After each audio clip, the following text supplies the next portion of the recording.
or we need to talk?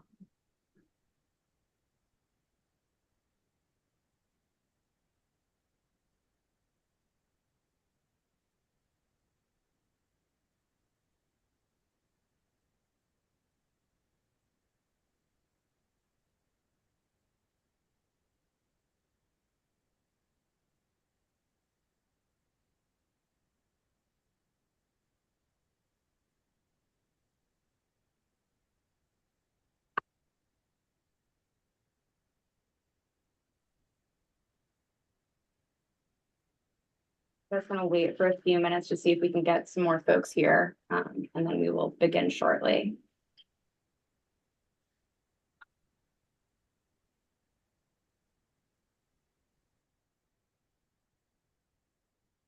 Isabel, can you just give me a thumbs up that you can hear us okay? Great, thank you.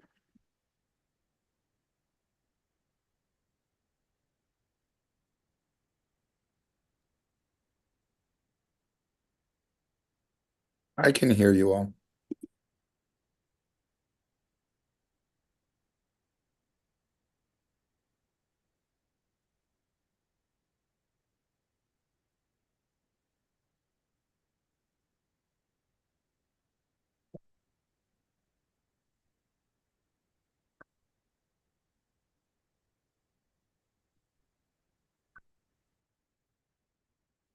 Catherine? I will come back and promote people listening. Okay. Thank you.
Libby, I'm just testing my screen sharing. Can you see one of the PDFs?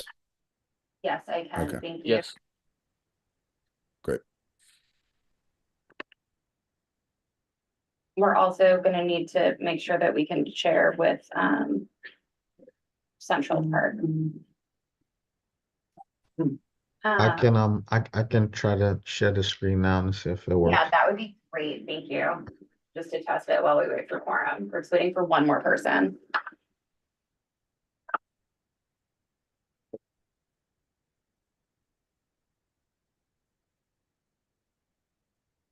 Can you see that? Yep, perfect. Okay. Great. Thank you so much. Okay, considering it is after 5 after, I think we should start and then with our non-voting items and presentation and hope that we gain quorum afterwards. Okay, so good evening, everyone. Welcome to the Parks and Public Spaces Committee of Community Board 5. I am your interim chair. And let's begin by confirming that we are very close to quorum, but not quite. Southworth, is my vice chair. He is attending virtually. Michael Southworth, can you confirm that we are one person away from quorum right now?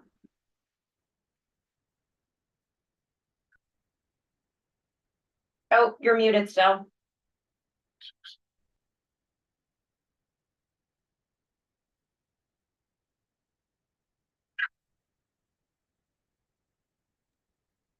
Sorry, I'm just pulling up the attendance sheet. I'm on a different laptop Okay, today, so great. 1 second shortly.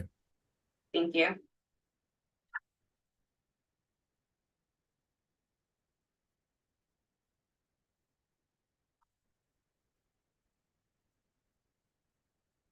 Do we have Charles? Yeah. Yes, it's for Charles. Okay.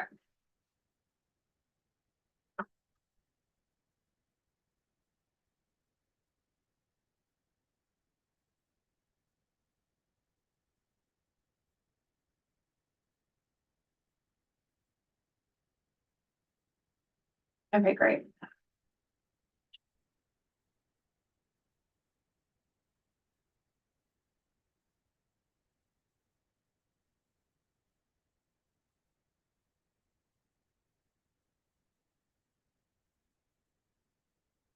Michael, are we one away from quorum? Can you confirm that? I just have to pull that up on my other laptop. 1 second. Okay.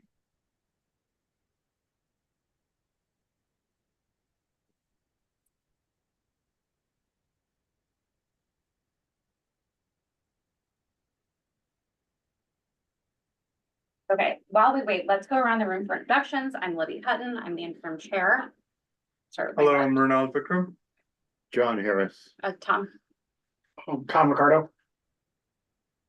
Todd Shapiro. Annie Rollins. Okay, and online. Kaveh Mofrat from Persian Parade.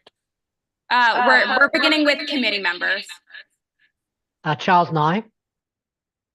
Isabel Marks. And Michael Southworth is the vice chair. Okay, great. So tonight's agenda includes the 2 items. We are going to be hearing from the Central Park Conservancy on the new Davis Center at the Harlem Near. And then we are moving on to our post-parade events in Madison Square Park. We'll be hearing from the Sikh Day event, the Persian Day event, the Turkish Day event, and the Philippines Day event. The Pakistan Day event has not submitted materials, so we are not going to be hearing from them. Before we dive into this agenda, is there anyone who has any other business before the committee other than the items listed? If so, please raise your hand if you're virtual, or indicate in person. We've got 1 person. Okay, Jatinder Singh, are you here to speak on an item that is not on our agenda tonight? You can unmute yourself now. Yes. Hello. Yes, hi, are you? Yeah, I'm Gurdeep Singh Kang from Sikh Culture Society. Okay, that's on our agenda, so this is not the time to speak on that issue. We're gonna get to that in the post-parade events. But no, I just like to know, make sure you guys hear us. That's it. Yeah, so but that is for later. That is already on the agenda, so that is not the time now. Okay. Okay. Risa, I can't read anyone. Okay, can you give me that? Yeah. I will. Okay, thank you. Okay, so seeing that there is no new business, we will move on to the items for the agenda. For each item, I'm going to follow the following process. I'm going to ask the presenter to introduce themselves and their team, and then I will turn it over to, in this instance, the Central Park Conservancy, and to Sheikh Mitchell, who will present a summary of the topic and any necessary details. After the presentation, it will give the presenter an opportunity to speak further in this instance. And at any time during that presentation, committee members can ask questions or make comments by raising their hand and waiting to be recognized by the chair. Please remember to direct all comments and questions to me. Afterwards, the public will be able to comment on that item. And if you wish to speak, please raise your hand in the virtual platform or indicate so in person. Once we've completed the public portion, the committee will go into business session where no further input from the applicant or the public will be allowed unless specifically requested by the chair. During that business session, the committee will discuss motion, move to resolution, whatever actions that we want to take. Again, please remember to address all comments to the chair. Okay, without further ado, we'd like to see our update from the Central Park Conservancy on the new Davis Center at the Harlem Mere. Thank you. Good evening, Chair Hutton and Vice Chair Southworth, members of the Parks Committee, District Manager Marissa Mack, CB5 members and staff. My name is Shatik Mitchell, Director of Civic Engagement. I'm honored to be here today on behalf of the Central Park Conservancy to discuss an exciting new addition to the North End, the new Davis Center at the Harlem Mere. As many of you know, Central Park is not just a world-renowned destination, but also a vital green space that serves as a backyard for all of our residents that surround the park. The new Davis Center is designed with this in mind, providing enhanced recreational opportunities, improved access to the Harlem Mere, and a more welcoming, inclusive space for our community to gather, learn, and connect with nature. So tonight we'll share with you key details about the project, and I'd like to introduce you to my colleagues who will be making tonight's presentation. So tonight we have Sandy Huber, Senior Vice President for Capital Projects, Olivia Friedland, Vice President for Construction, Leah Day Van Horn, Chief of Staff and Vice President of Strategy and Programming, Darlene Lalonde, Director of Public Programs and General Manager of the Davis Center, and Stormy McNair, Senior Manager of Programming Partnerships. You can take it from here, Sandy. Okay. You want to advance the slides? Great. And I'll just tell you to go. Hi, everyone. Thank you for having us here tonight. Again, my name is Sandy Huber, and I'm the Senior Vice President for Capital Projects at the Central Park Conservancy. So I'm first just going to start us off by giving a brief update on the construction progress at the Davis Center. As anyone who's been in this area of the park over the last couple of years can certainly attest to the activity that's been taking place. And I'm very happy to report that we are nearing completion. So this first slide that you see here, this is the old Lasker Pool and Rink. It was a facility that was tremendously important as a recreation space to the community, but it was a facility that was poorly designed. It was built in the 60s. It was nearing the end of its useful life. It had always been plagued with flooding issues. It diverted the stream course that connected the 100th Street pool to the Mere in a culvert.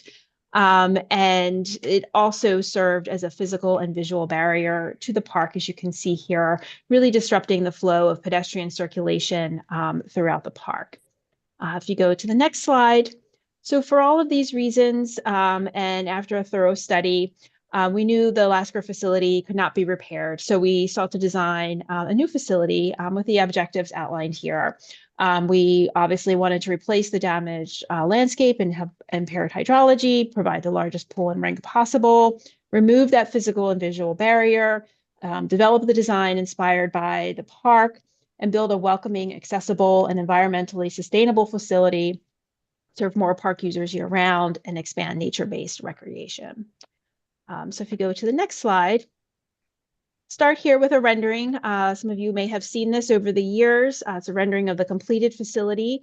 And it's really designed to fuse architecture and landscape architecture to build a facility that basically disappears into the landscape. And you can see that all around Central Park. The most iconic example of this is Bethesda Terrace, a very architectural space that's hidden from view until you approach it.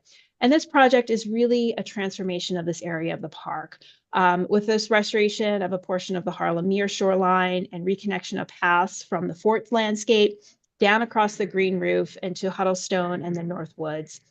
These new connections around the facility will always be open, even if the program of the facility is restricted, such as during pool season. And park users will be able to seamlessly navigate around this building since it's integrated into the landscape. So if you go, please go to the next slide. Just to further illustrate, this is a section view. So you can see the park drive up above. There is the green roof. We call this an intensive green roof, which means had the ability to get the soil depths to plant large trees. You can see the path going across the green roof with benches. This path connects Huddlestone to the forts. Underneath are locker rooms, showers, restrooms that support the program of the pool, the hallway with the green tile, and then this large, what we call a gathering space, which has picnic tables and a large glass curtain wall with pivoting doors. So in the summer, when it's pool season, it effectively serves as a large covered porch. People can come in and out. When it's not pool season and during nice weather, these doors can stay open and the public can come in and sit on the tables. And then, of course, during winter months, those doors can close and it is a conditioned space. So if we go to the next slide, so we'll just start to remind everyone of how far we've come. This is from September of 2021 when we demolished the structure. And we can go to the next slide. We first created a supportive excavation, which is basically a large cut down from the drive. The drive is in the back there of the landscape. This is effectively the back wall of the building, so you can really see how we pushed it into the landscape. You can go to the next slide. And then we created the superstructure. To the right of your screen is the large gathering space like you saw in the rendering. That center portion is that hallway, and then the locker rooms and bathrooms are all the way to the left. If you go to the next slide, then this is just a shot from last fall. It was late fall, early winter. Just looking across, again, you can see the building with the green roof going across. We filled the pool twice to check for water tightness and to turn on all of the mechanical systems to make sure that they were operating properly. So if you go to the next slide, what I'll do is I'll just take you through a series of renderings and then paired with construction photos so you can see the progress. So here again is the green roof. We're looking towards Huddlestone. The drive will be up to your left. Again, you can see that intensity of planting and individuals being able to go across and take the views. If you go to the next slide, then you can see here Huddlestone there in the distance. That path that you just saw is down over to your right, and then just shows the size of the trees that we were able to plant on the green roof. If you go to the next slide, again, a rendering looking towards the building. If you go to the next slide, a construction shot from about a month ago showing the glass pivoting doors installed. If you go to the next slide, a rendering of the interior, again, of that corridor. You can go to the next slide. And then here you can see the finishes going in. They're currently working on the flooring. And again, the restrooms, showers are to your left, and then these large portal entryways into the gathering space. Go to the next slide. Interior finishes are being installed. These are the restrooms. The next slide. And then a rendering of that gathering space with the large picnic tables. And then if you go to the next slide, a view of the gathering space. And so you can really see from this photo with these two contractors working and all of the equipment and things, just the size of this space. And then you can go to the next slide. And then in addition is the site development. Again, going back to, it was really a transformation of this area. We daylit that stream course. As I mentioned at the beginning, that original stream course that connected the 100th Street pool to the Mere was in a culvert. And so we wanted to restore that historic connection. So here on this rendering, that planting berm that's to your right, just beyond that would be the outdoor room for the pool and the rink. So if you go to the next slide, this is a construction photo from probably late 2021, early 2022. This was one of the first items that we did on the site, was to create that stream course. So we stabilized the slope that comes down from the drive. And if you go to the next slide, Continuing along the edge of the Mere, you may have noticed if you're in that area, we had porta dams up so that we could do sediment removals and path work and also aquatic plantings. If you go to the next slide. The path that runs along this side of the Mere is not original to the park. It was put in the 1940s. So as part of this project and also future phases of work here is to remove sections of this path and install a boardwalk. You can go to the next slide. This is a rendering of that. The installation of this boardwalk restores that original condition of the water coming up to the rock outcrops. It also allows for park users to get closer to the water and to the aquatic plantings and aquatic life that are in the Mere. Go to the next slide. Just a photo of the installation of the boardwalk, and you can see once complete how that water will come up to the rock edge. Go to the next slide. And so before I turn it over to Leah to speak about program, as we said, one of the objectives was to create a year-round facility, a public pool in the summer, and in the spring and the fall during shoulder season, an open green area, and then in the winter, an NHL-sized skating rink. And how we accomplish that, if you go to the next slide, is the installation of a riser system into the bottom of the pool. This riser system is the same type that you would see at a rock concert. The company that we have contracted with, they do rock concerts, Super Bowl shows. So this is getting installed in the bottom of the pool deck. And then if you go to the next slide, on top of that, we installed the rink. We installed the rink first so that we could build the ice and commission all of the equipment. So this just shows how that goes on top of the riser system and how it's level with the pool deck. And if you go to the next slide, this is just a shot of the dasher boards and then the start of the rink being installed. And I can say that last week we were able to make ice, we were able to commission all of the equipment, and we were able to test the ice. So it was a major milestone for us for the project. So we will be breaking the rink down and for the season, for the facility, when it's after the pool season, the riser system will go in, and then just before the pool season, the riser system will come out. So then go to the next slide, and I'll be turning it over to Leah to talk about programming and community engagement. Great. Thank you, Sandy. It's great to be here with you all. I'm Leah Day Van Horn. I'm the Conservancy's Chief of Staff and Vice President for Strategy and Programming. The Conservancy, if you go to the next slide, our public programs team has really been hard at work pulling together programming and operating plans for the new data center. So with diverse programming for all ages and the majority of that available at low and no cost, which is a huge part of our programming model, we're really committed to making this space accessible, inclusive, and enriching for everyone. So if all goes as planned, we feel that the return of this once beloved public amenity in its new re-envisioned state will really have a tremendous impact on both the experience of visiting the park and also on the communities that surround the park's north end. So that's between our sustainable design of the facility and restored landscape, year-round access across all seasons on different surfaces, a new community-led operating model that prioritizes public programming over profit, and affordable pricing.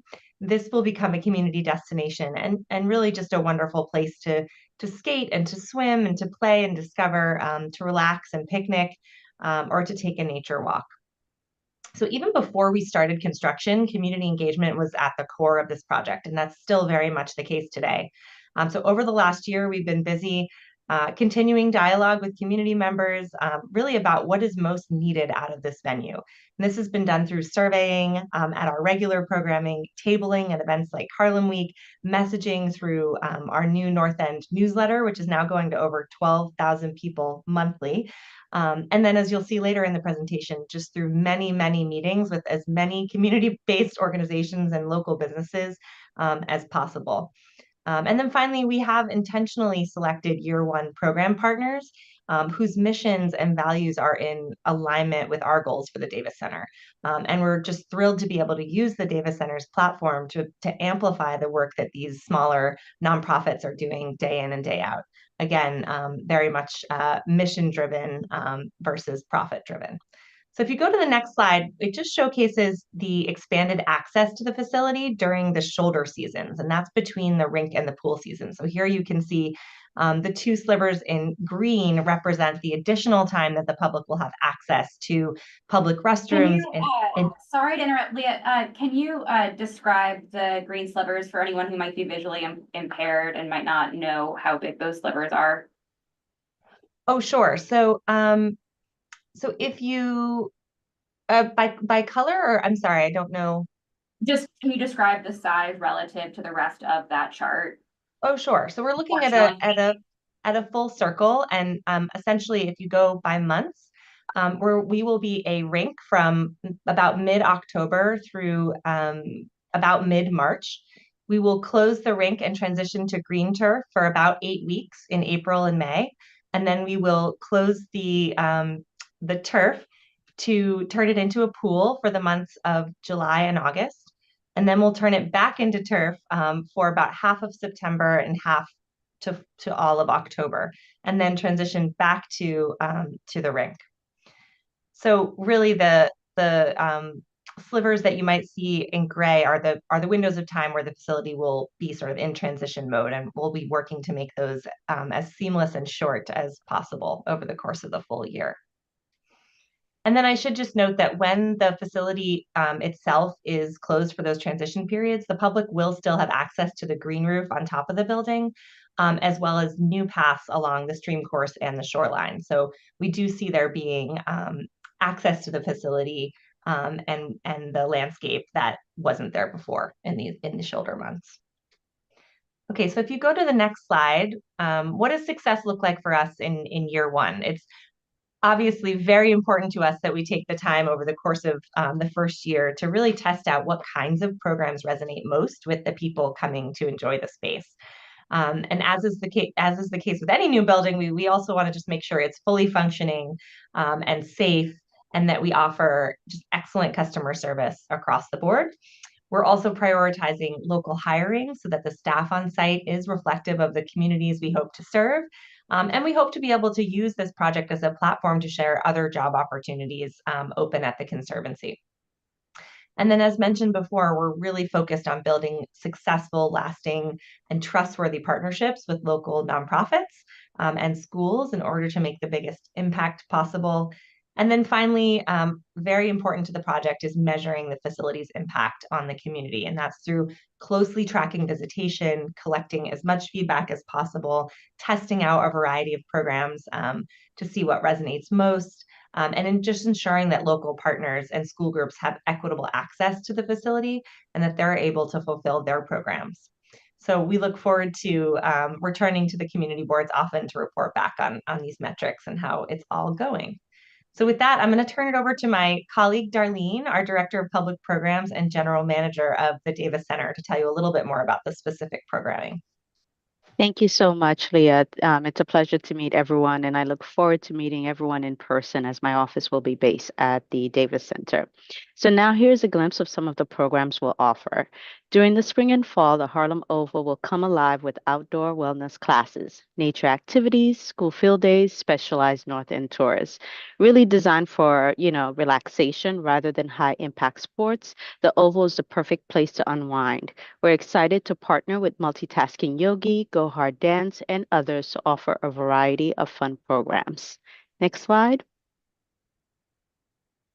We view the Harlem Oval as an extension of the park, a space to slow down, gather, and connect. That's why so much of our programming here focuses on calm and connect and games on the green. Next slide.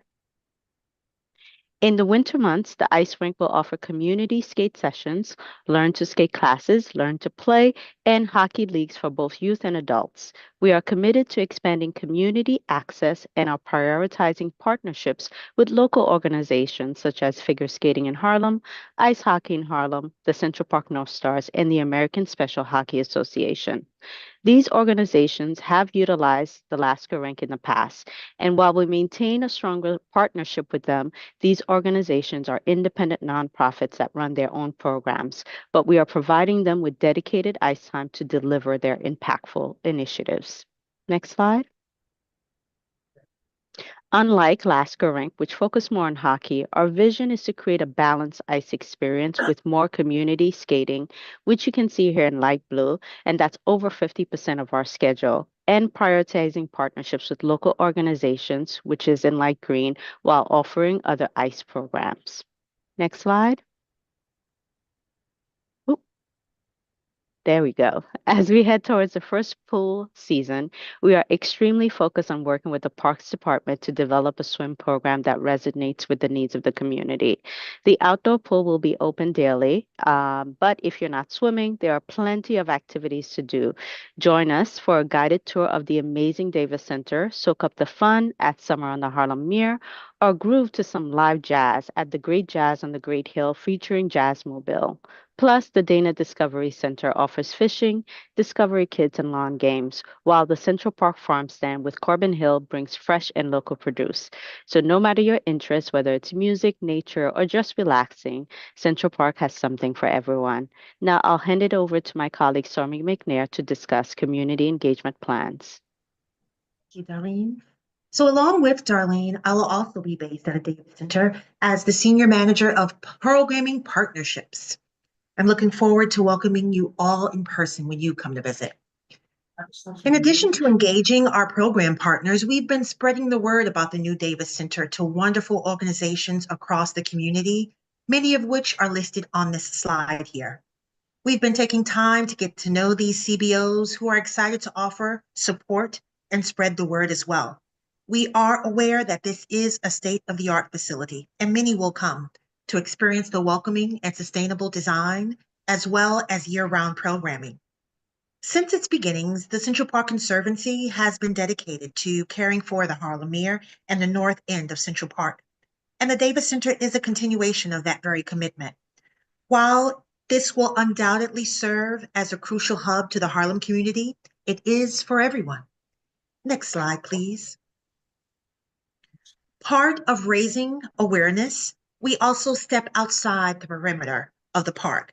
Here's a photo of the team and supportive colleagues at Harlem Week, where we table annually, as well as a photo of the team with Councilman Yusef Salaam at District 5 Superintendent meeting. Now, I'd like to turn it over to Shatik Mitchell to share a bit more about our work in the north end of the park. Thanks, Stormy. So like my colleague Stormy mentioned, we envision the Davis Center as being connected to all of the great things happening in the park. What you see here is a map of the north end of the park. And over the past 30 years, the Conservancy has made significant investments in the north end through various restoration and improvement projects. One of the most notable is the Conservatory Garden located on 5th Avenue between 104th and 106th Streets. The garden is currently undergoing its first comprehensive restoration since 1983. This project includes rebuilding pavements and fountains, modernizing infrastructure, and restoring benches and enhancing accessibility with new ramps and pathways. This restoration is to be completed in spring 2025. On the Upper West side of the park, we have the North Meadow Center located just north of 97th Street, which is undergoing a major transformation to enhance the visitor experience. This project includes resurfaced handball and basketball courts, new pickleball courts, accessible restrooms, chess and checkers tables, bike racks, and upgraded public amenities. And we're looking at a completion date of this project in spring 2025 as well. Meanwhile, in the Northwood, which is one of my favorite parts of the park, it's a 40-acre woodland made for nature lovers.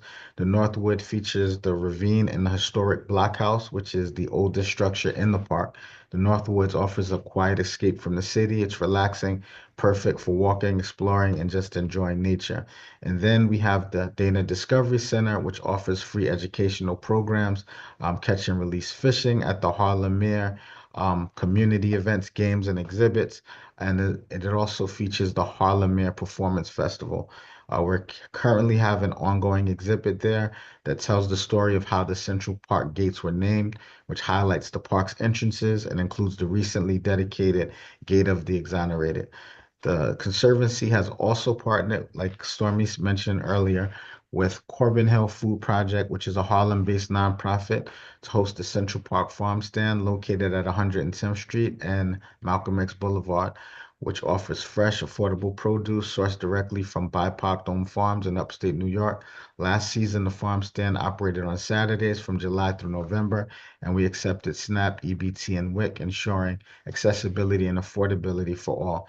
This initiative is also part of our commitment to providing fresh, healthy food options, and we look forward to having it back this summer. And finally, the Conservancy has also partnered with the NYPD's Community Link Initiative to enhance public safety and quality of life in the North End. By working closely with city agencies and local stakeholders, we're advancing efforts to expand access to mental health services and addressing homelessness. Through this initiative, we've already connected 48 individuals to transitional housing, a milestone we are incredibly proud of.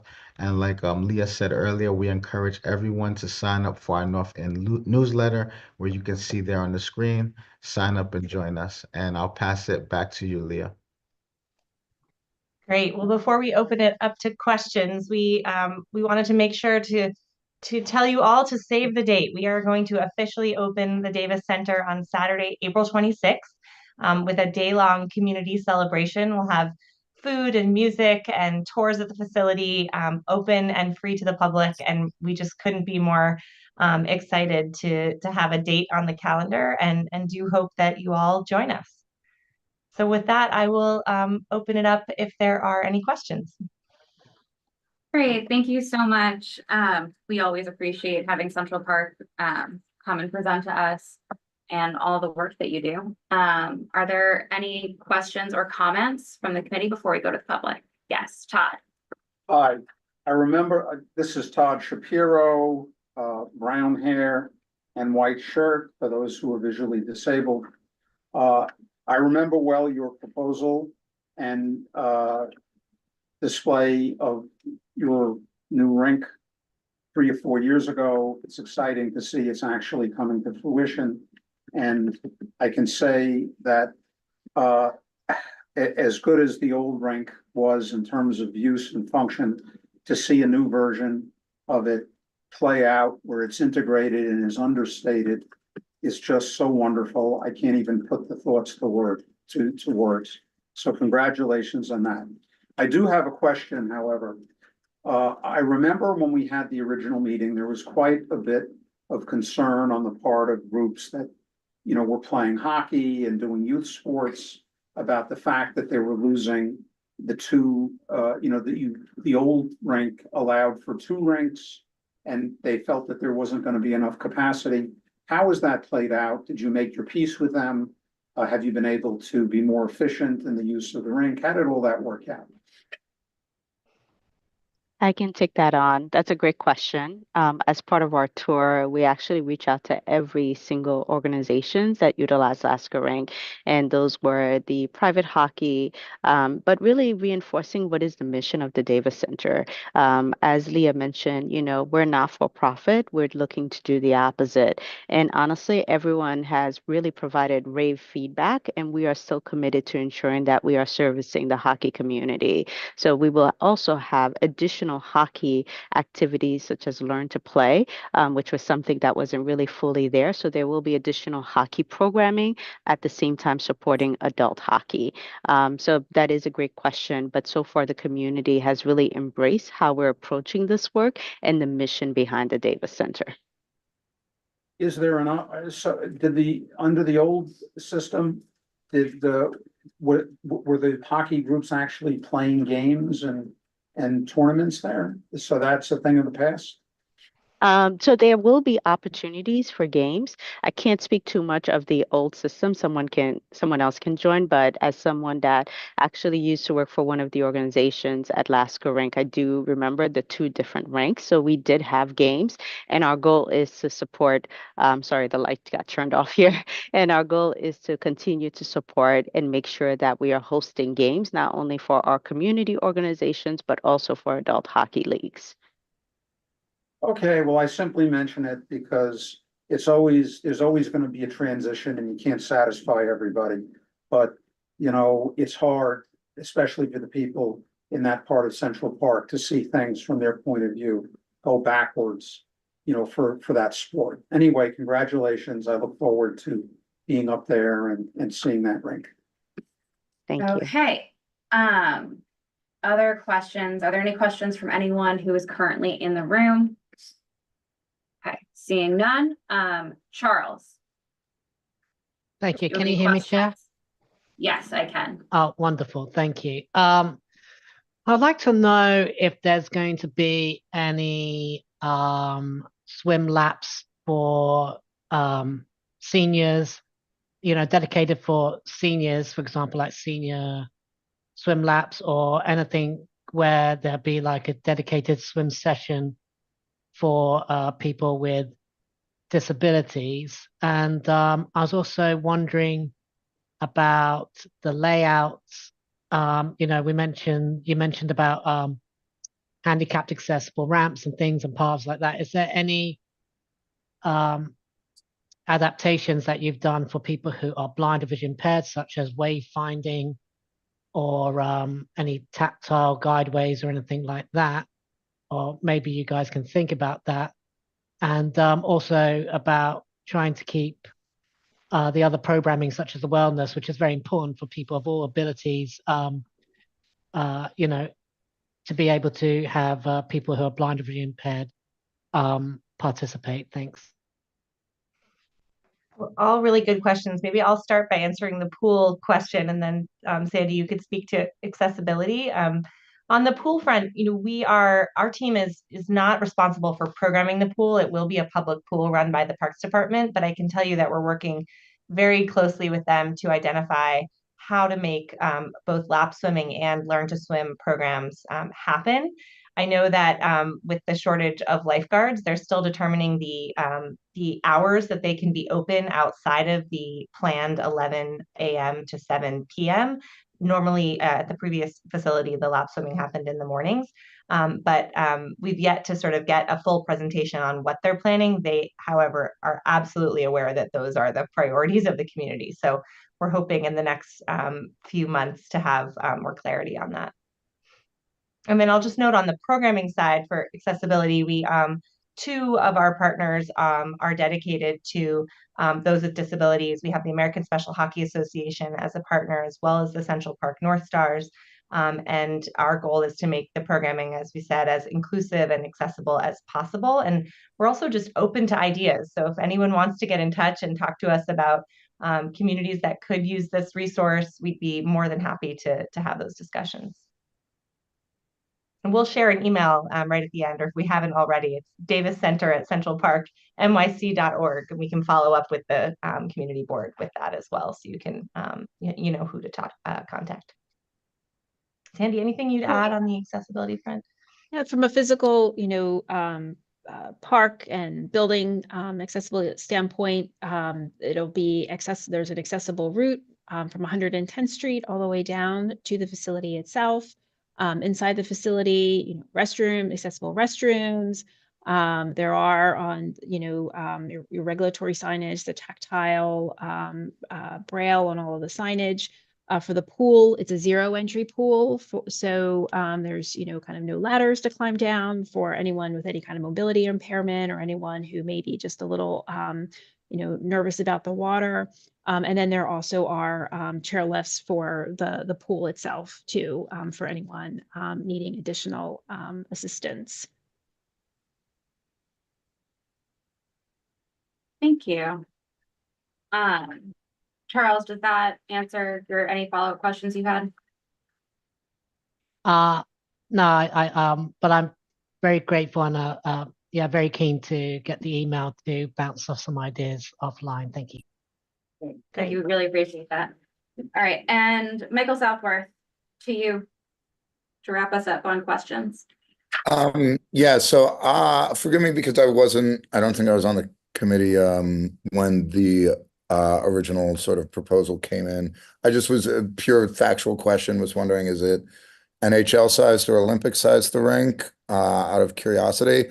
And then separately, I'll just say this so you don't have to come back to me, but I think this was a great presentation. I'm very impressed with all the programming, et cetera. And as a longtime hockey player, I do support any time and efforts given to ice hockey in Harlem and the other associated groups. So just mentioning that, but curious about that actual question. Yes, it is an NHL sized rink, and that was one of the benefits of not having the rink split into two, is that it is regulation size. Because the previous ones were smaller, correct? Correct. Okay, thanks. Great. There are no more questions from the committee.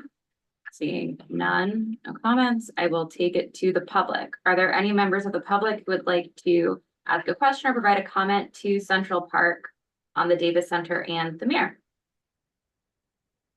If you would like to speak, please raise your hand and then we will permit you to talk.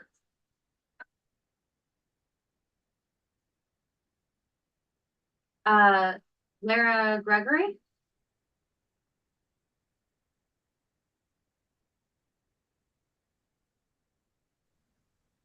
Lara Gregory, you are able to speak now and provide a question or comment. Thank you. Good evening, everyone. I haven't been to the park in some time, but that was in the park was where my husband and I got married. So I was just curious if you still allow weddings at the French Garden.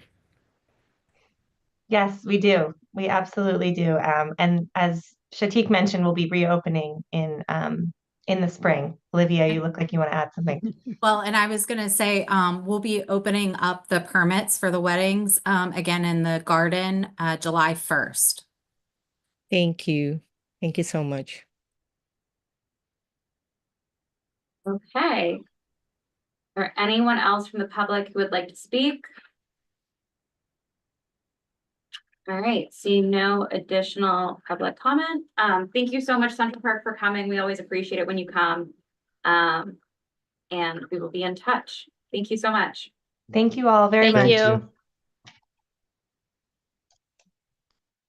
Okay, so our next agenda item, we're going to get to the post-parade events in Madison Square Park, but very, very, very briefly before that, Paul Evans from the Parks Department is here, who is also going to be joining us for that post-parade conversation. But just prior to that, he's got a couple of updates on the parks that we just want to sneak in to make sure that we are staying on top of those updates. Yes, thank you. So even though it's winter, spring is on the way, but I wanted to let everybody know that safety is still paramount in the minds of the Parks Department, and we try to quantify how we are keeping everybody safe. One of the things that's very much on our mind, I know that it's a definitely an initiative of our borough commissioner and our agency commissioner, is quantifying bloodborne pathogens and needles and syringes found in our parks. And what people may not know is that the goal is to have all of the permanent staff certified as bloodborne pathogen removers. So we're actually certified to remove these syringes. I know that in the city, there are a number of other entities and groups that actually collect syringes either off the streets. There is some overlap in parks with parks or the perimeter areas, but the Parks Department staff is actually certified to come in and remove these needles. So there's no need for the general public to feel obliged to come and remove them. They can actually notify park manager, they can notify myself, and I can dispatch someone to address that particular hazard.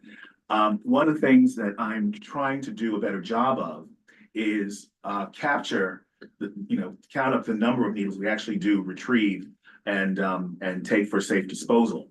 So I know that I need to do a better job reaching out to some of the conservancies. I know that Madison Square Park reports to me every week. And they're kind of my barometer. I look at my District 4 numbers and I look at Madison, and Madison shows basically for the last month of February, just one needle. Now, during the summer, there might be, the numbers are higher. So it's very clear that places that are cozy, they kind of harbor or invite this kind of negative activity. But the numbers are down in Madison. It's only one this month, and even in District 4 in Chelsea Park, only one needle for the past month. So I'm very, very happy about that. Another location in District 4 actually had 200 needles. That's Bella Abzug Park. They also have an issue with homeless encampments, and they have a few more nooks and crannies where people can hide. So the numbers are up. But my goal is going to be coming in the next season is to do a little more comprehensive outreach to Bryant Park and also to Harold and Greeley Square to see what the number, get a better sense of what the numbers are. I'm sure that these entities are also reporting whatever is retrieved either by their own staff or by partner entities that do that. But I don't know what the numbers are. So we want to try and get a better sense of what that is for the district. So once again, the numbers are lower for what we see so far with the winter, and I hope to have more complete numbers as we go forward in the future. The other safety metric that we also see is the summonses that are issued by our park enforcement corps. And as you may know, that you may or may not know that the outside of the dedicated corps at parks like Washington Square Park, for example, there's only really 5 officers that patrol the other part of Community Board 5 and Community Board 4. So, but they do a yeoman's job in keeping our park safe. So for the last week, this is the week ending March 1st, 128 summonses of a variety of infractions were issued. Now, I think that's also related to the relatively mild weather we had. People were out. So unfortunately, people who were not as responsible were also out in the park and maybe breaking the rules. But PEP was also out in full force, doing its due diligence and making sure that, people were appropriately summoned. The previous week, where the weather was cooler, was only 23. So similarly, again, what I'm going to try and do, because they report this on a weekly basis and in different categories, I'm going to try and bring more of that information to you, maybe park by park or at least by infraction, so you get a better sense of how well the enforcement is being done, keeping everybody safe in Community Board 5. So that's what I want to tell you. I do have a comment just before we get to the parade people. Yeah. There was a parade meeting with the agencies today. I want to encourage everybody who's applied to do a parade and to have their after event. Please stay in touch with the mayor's office, stay in touch with special events, and make sure you get your paperwork in. I know there are a few people coming up, and we're looking forward to getting all of your information and all your plans. So with that, you can take it away. I just have one follow-up question for you, taking chair's privilege. Have you coordinated at all with the privately owned public spaces on whether or not we have many in our district, on whether or not those spaces that are like sort of those pocket parks, but they're privately managed? Yes. I was wondering if they had needle issues as well. No, I have not coordinated with them. There was a long conversation, I would say, was it 2 years ago perhaps, where the issue of the other nonprofit organizations that actually collect needles, what their role was. I imagine that they are working in tandem with those groups. I don't know for sure, but it seems to me that they are covering that area in that fashion, or they may just be collecting them themselves. Okay. So I do not know, but it seems, someone is doing it. But my issue is, I don't know who's doing it for who, and I want to do a better job of finding out what that is. Okay. I'll talk to me after class. Okay, and yeah, we'll try to we can coordinate. offline about that. It just, Yes. it makes sense if we're having like a bird's eye view for all of it, to Yes. have that, because that's where a lot of our public space in this district comes from. That's correct. Thank you. Yeah. Does anyone else have any questions for Paul? Yeah. Yes, John. Yeah, two questions. First, regarding the needles. Can you speak to how of that universe? How many result in someone having to get, hospital or medical attention. Because they, I don't know, touch one or get punctured by one. And then my other question is, among the summonses, can you, sort of give me the top 2 or 3 categories? Oh, actually, Actually, that people, cited for. all right, so, fortunately, well, I wouldn't say fortunately, but I don't have any information about people who have been injured. I don't know of that, and nobody in my district has reported having a needle stick from doing the work. So I don't have any. Yeah, I don't mean from the people collecting the needles. I mean, people who are in the park. Oh. And they happen to walk and step on it or what have you, because I mean, I would presume that's one of the points of collecting all these needles. Is For to- public is to avoid safety, that. right? And if not, do you collect that data? Is that possible? I just want to get a sense of, I've always wondered, is that a risk? Is that you sit on a park bench and, and it could be punctured. It's a very, very good question. Right. No, I don't have any information on that, and what I will have to do is that's an interesting question. Yeah. I would have to do some research on that. But no, I don't have any, off the top of my head, I can't remember any recent cases. Okay. Or have my staff been injured. Actually, I do have, for the other question, I have to pull it up on my email. I do have some of the numbers. The two big infractions were, believe it or not, they were dog related. There were 71 tickets for people with dogs. Right. And the other one was roughly 30 tickets related to non-compliance with posted rules.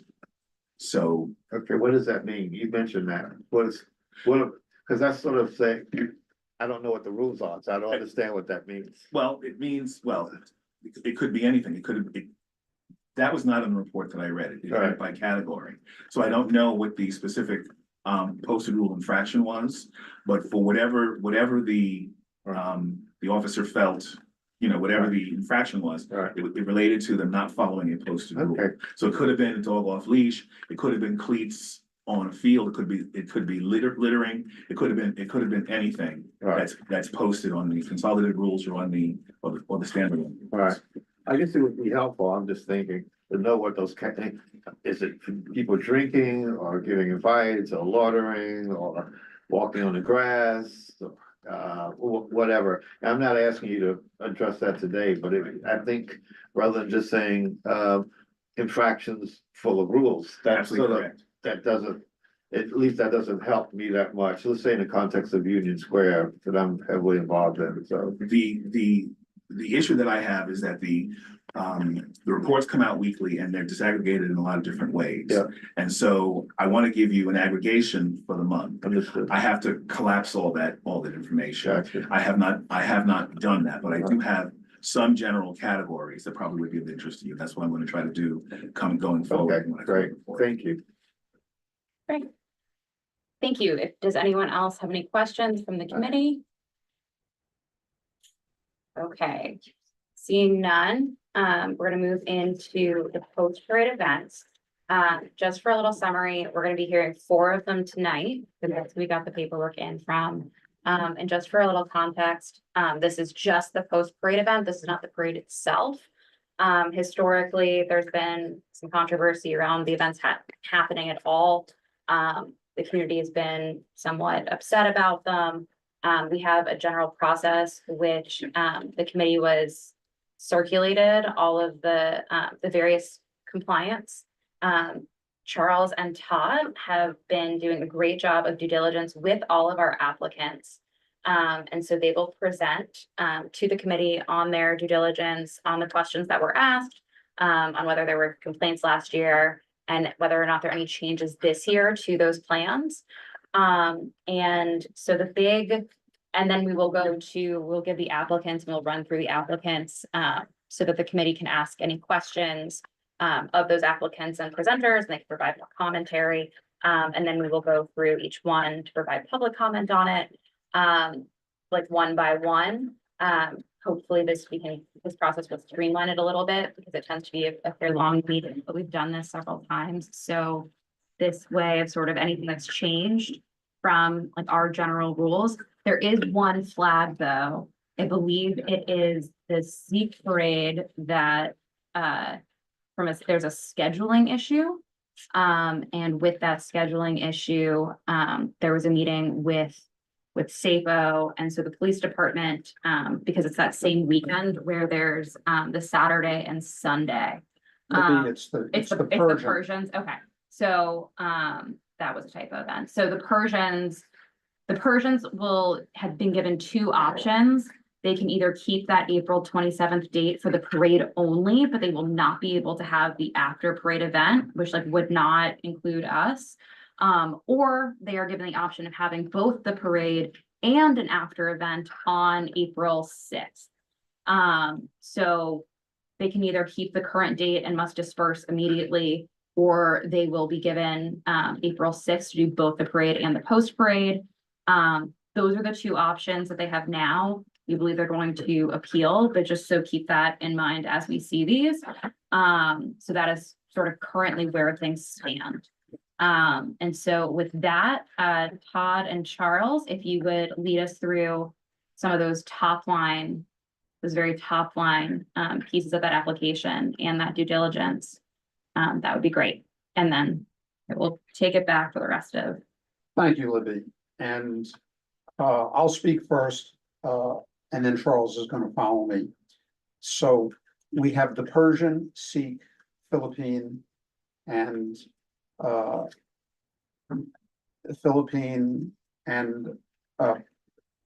me see here. Persian, Sikh, Philippine, and Turkish groups that are applying for their post-parade events this year. So at least so far. And Libby made mention of the process. Community Board 5 has a well-established process that it's built up over the years. Basically, what we look for from each of the applicants is a statement of overall compliance, acknowledging their understanding and accepting of our policy. This is something that all of them know and have come to understand over the past few years. They basically submit that statement of compliance as well as a site map of their event, including emergency lane clearance requirements, and additional documents that they sign off on for sanitation, security, amplified sound, and cell phone contact information. So those are all things that they do in return for our considering action and our resolution of support. We're particularly concerned historically about the amplified sound within our district. That's always an issue. The police department gives the permits, and the sign off assumes that they've worked with the police department and with the Madison Square Park Conservancy and SAPO to make sure that they're well within compliance on sound standards. So just very quickly, Charles and I reached out to the managers and event planners for all of the groups that I just mentioned. Just very quickly, April 26th is the Sikh Parade Day. Its location is on Madison Avenue. The post-parade event is on Madison Avenue between 24th and 26th. That's where they're going to have their stage and seating. It's also going to extend on 26th Street between Park and Madison. We've got the Persian Day Parade is going to be on Madison between 25th and 26th Street, where they'll have food vendors and seating on the west side of Madison. We've got the Turkish group on May 17th. They're going to have their food and booths on 26th between Park Avenue and Madison, and their seating on Madison between 24th and 26th. And the Philippine group is going to have their location on between Park Avenue and Madison and 26th Street, and the seating on Madison between 24th and 26th Street with additional booths. Okay, just a quick mention, we're not going to be discussing the Pakistani group because they did not supply the sign off and CB5 documents, so that's not going to be considered tonight. The group that I personally spoke with was the Philippine group, and they have submitted all of those documents. I did have a very positive discussion with their director.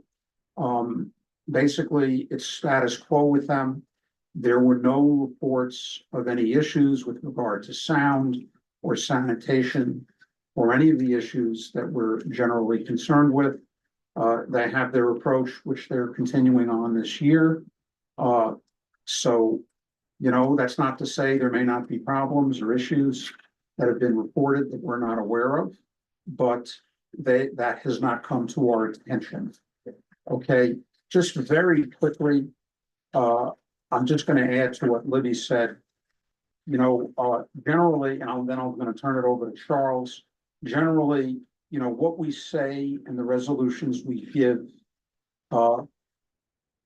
is something along these lines. You know, we've always been concerned about the appropriateness of these large events and their possible impact in the Flatiron District and Nomad, given the impact in Madison Square Park and the fact that more than ever, it's a mixed residential and commercial neighborhood.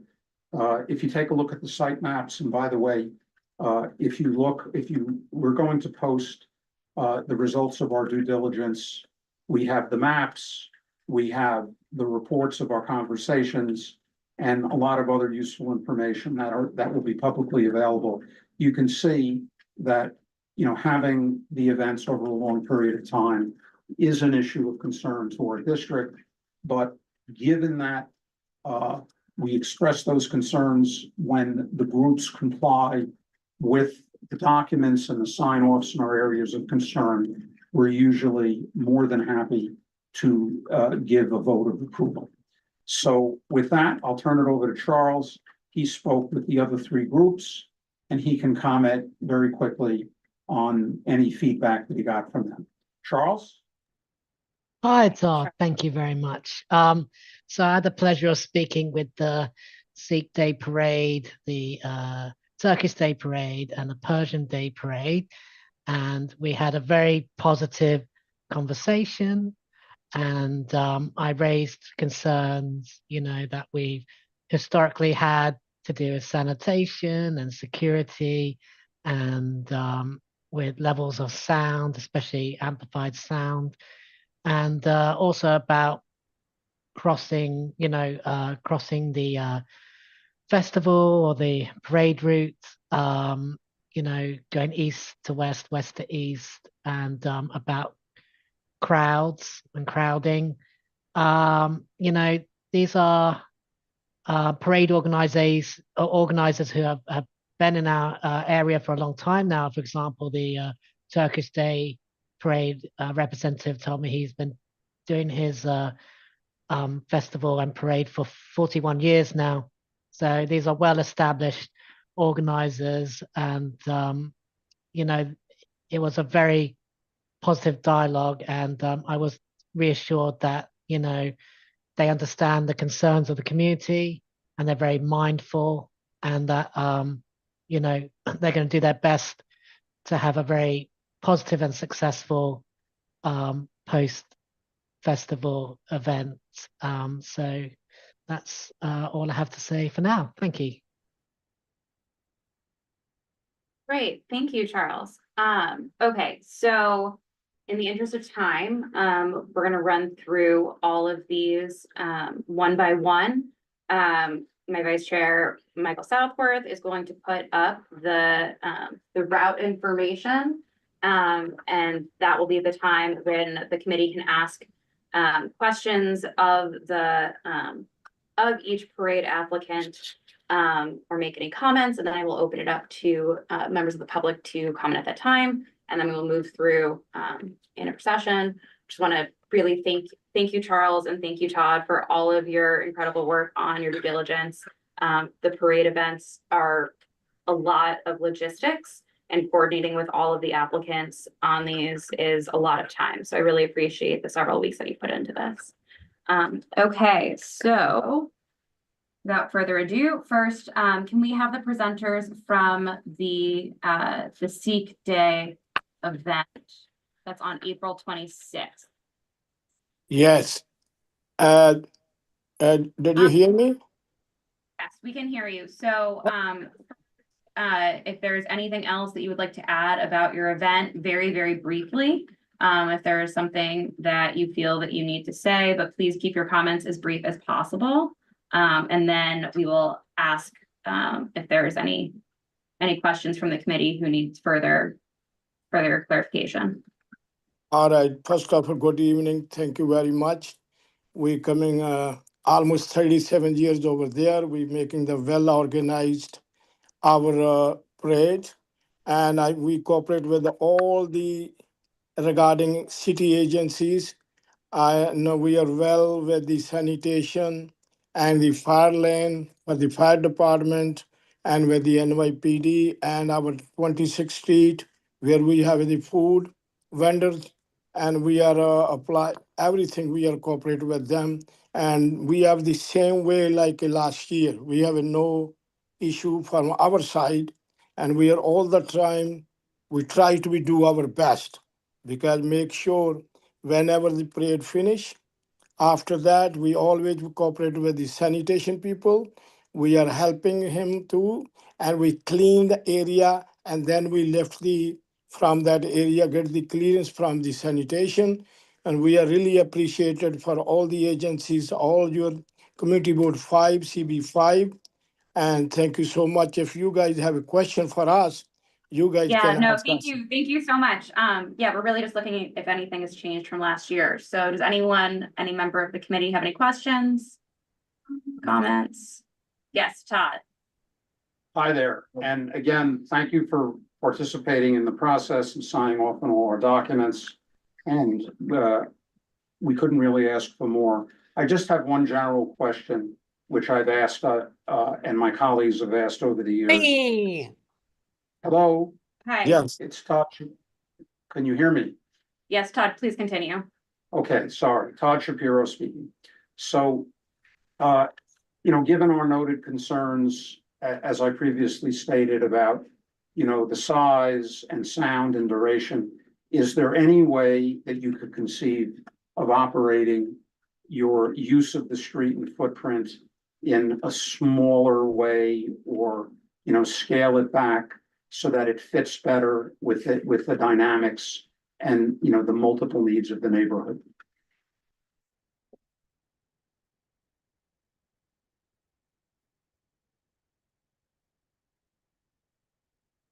Yeah. Hello?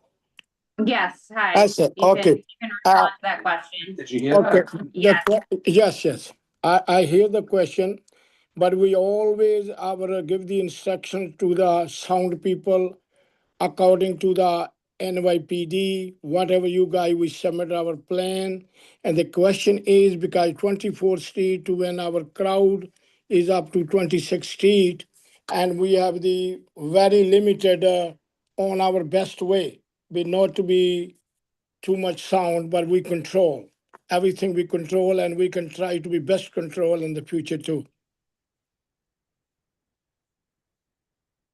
Okay, if there is any way for you to limit that sound further, I think that would go a long way to building some trust with the members of the community. But question is, before we have a stage on 23rd Street, and now our people is only 2 street between the 24 to 26, because that area is a very limited area, because this is the way our crowd will be settled over there.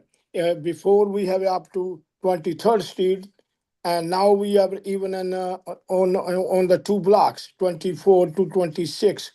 But I really appreciate it, but we can control, but we have the same way like last year. We have not too much noise because the people is too much crowd over there. And the speaker, the way we have a limited volume of the speaker, the same way, and the same area. That's we can do our best. Yeah, if there's any way that you might be able to limit that or keep a bigger eye on that this year, I think that would go a long way to being appreciated. All right, next question. I see Charles, you have a question. Thank you, Chair. Can you hear me okay? Yes, I can. Thank you. Thank you. Wonderful. I was wondering, and this is a question not only for the Sikh Day parade organizer, but when others get to talk, maybe they could answer this one. It's something I forgot to ask, which is maybe you guys could let the community board know the significance of having your post-parade festival on Madison Avenue and your connection to Madison Avenue, why that location, and how have you ever thought about other locations for future parades? Even though we love having you here, don't get me wrong on that. For someone who lives on the route, the parade route, I certainly do love your parades and have attended. I love All right, to. thank you, Yeah. So the question is, have you considered other locations? I know this has been discussed in past years and past meetings, but have you considered another location? I Or asked the- all. Okay. 1 second. No, I'm not muted. I'm always asking the NYPD, we want to go on the Central Park because we have too many people, but they say that only this location they will put us because they say that all the other parade going in the Father Claus on the Fifth Avenue. If the city consider us on the Fifth Avenue, go to the Central Park, we have no problem. Okay, so you haven't, the only other location that you've considered is Central Park for the post-parade event. You've not considered any other locations like Randall's Island? I know that's Yes. been floated previously. Yes. Yes. So you have considered Randall's Island or no? No. Okay. Thank you. If there are any other questions from Todd, if it's something that you've asked them previously or was covered in your presentation, we have so many applicants, we really want to make sure we can get through them and make sure we get to the public too. Just one comment, since we have somebody from the Parks Department here. Okay, Okay, so. comments, yes, Todd. Okay, so hearing this, and this has been an issue over many years. Do you think that there are other places in the city that the Parks Department, could make available or that could function in a similar way as Madison Square Park and Central Park? It's a big city. Yes, it's a very, very big city. I actually really cannot respond. These venues are approved basically, number one, because they're existing calendars, or other events that are also they're already may be permitted for those locations. So they kind of get grandfathered in. So I mean, I'm not able to respond to that question at this time. Okay, that's fair. Okay, seeing no other questions or comments from the committee, I will go to members of the public who would like to speak about the Sikh Day Parade on April 26th.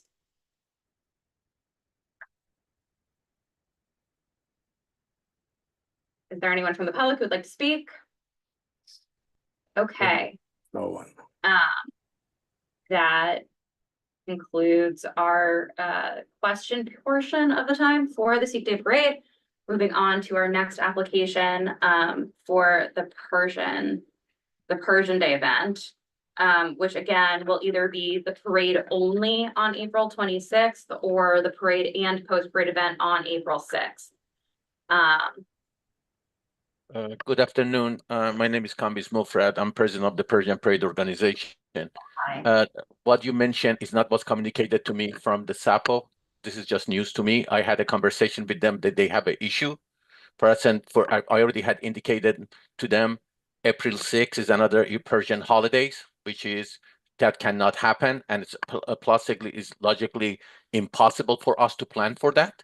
We had to spend a huge amount of money, resources, scheduling for this date.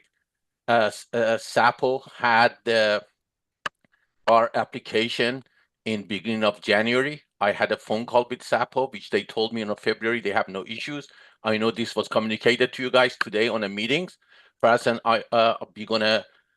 we have to figure out if that day is not possible, have a later date, and maybe it would be a major impact to our community.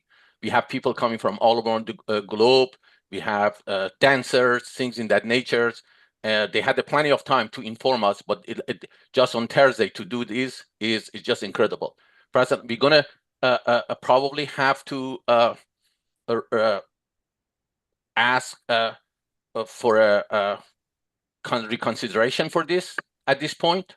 But the logistically would be the same. I understand that this is you guys are also this communicated to you guys just in a recent days. It's not the community it's 5 also, issue. It's really out of our control as far as the I understand that. permitting. I understand All that. goes through SAFO and the NYPD. We really and they generally they don't Yes. allow back-to-back Understand. parades. And that's not They true. don't allow vendor events. They also don't allow vendor events either.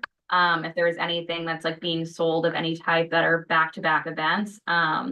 And we understand that sometimes different holidays fall close together, but we were assured last year that there would be no back-to-back events. And that's why we were surprised that there were even permits in this year for the back-to-back events. We're happy to ask some additional questions for you, but we really have no control over. No, understood that. That's I'm gonna have we're already reaching out to the mayor office because as I said, this has a major impact both financially for us and logistically.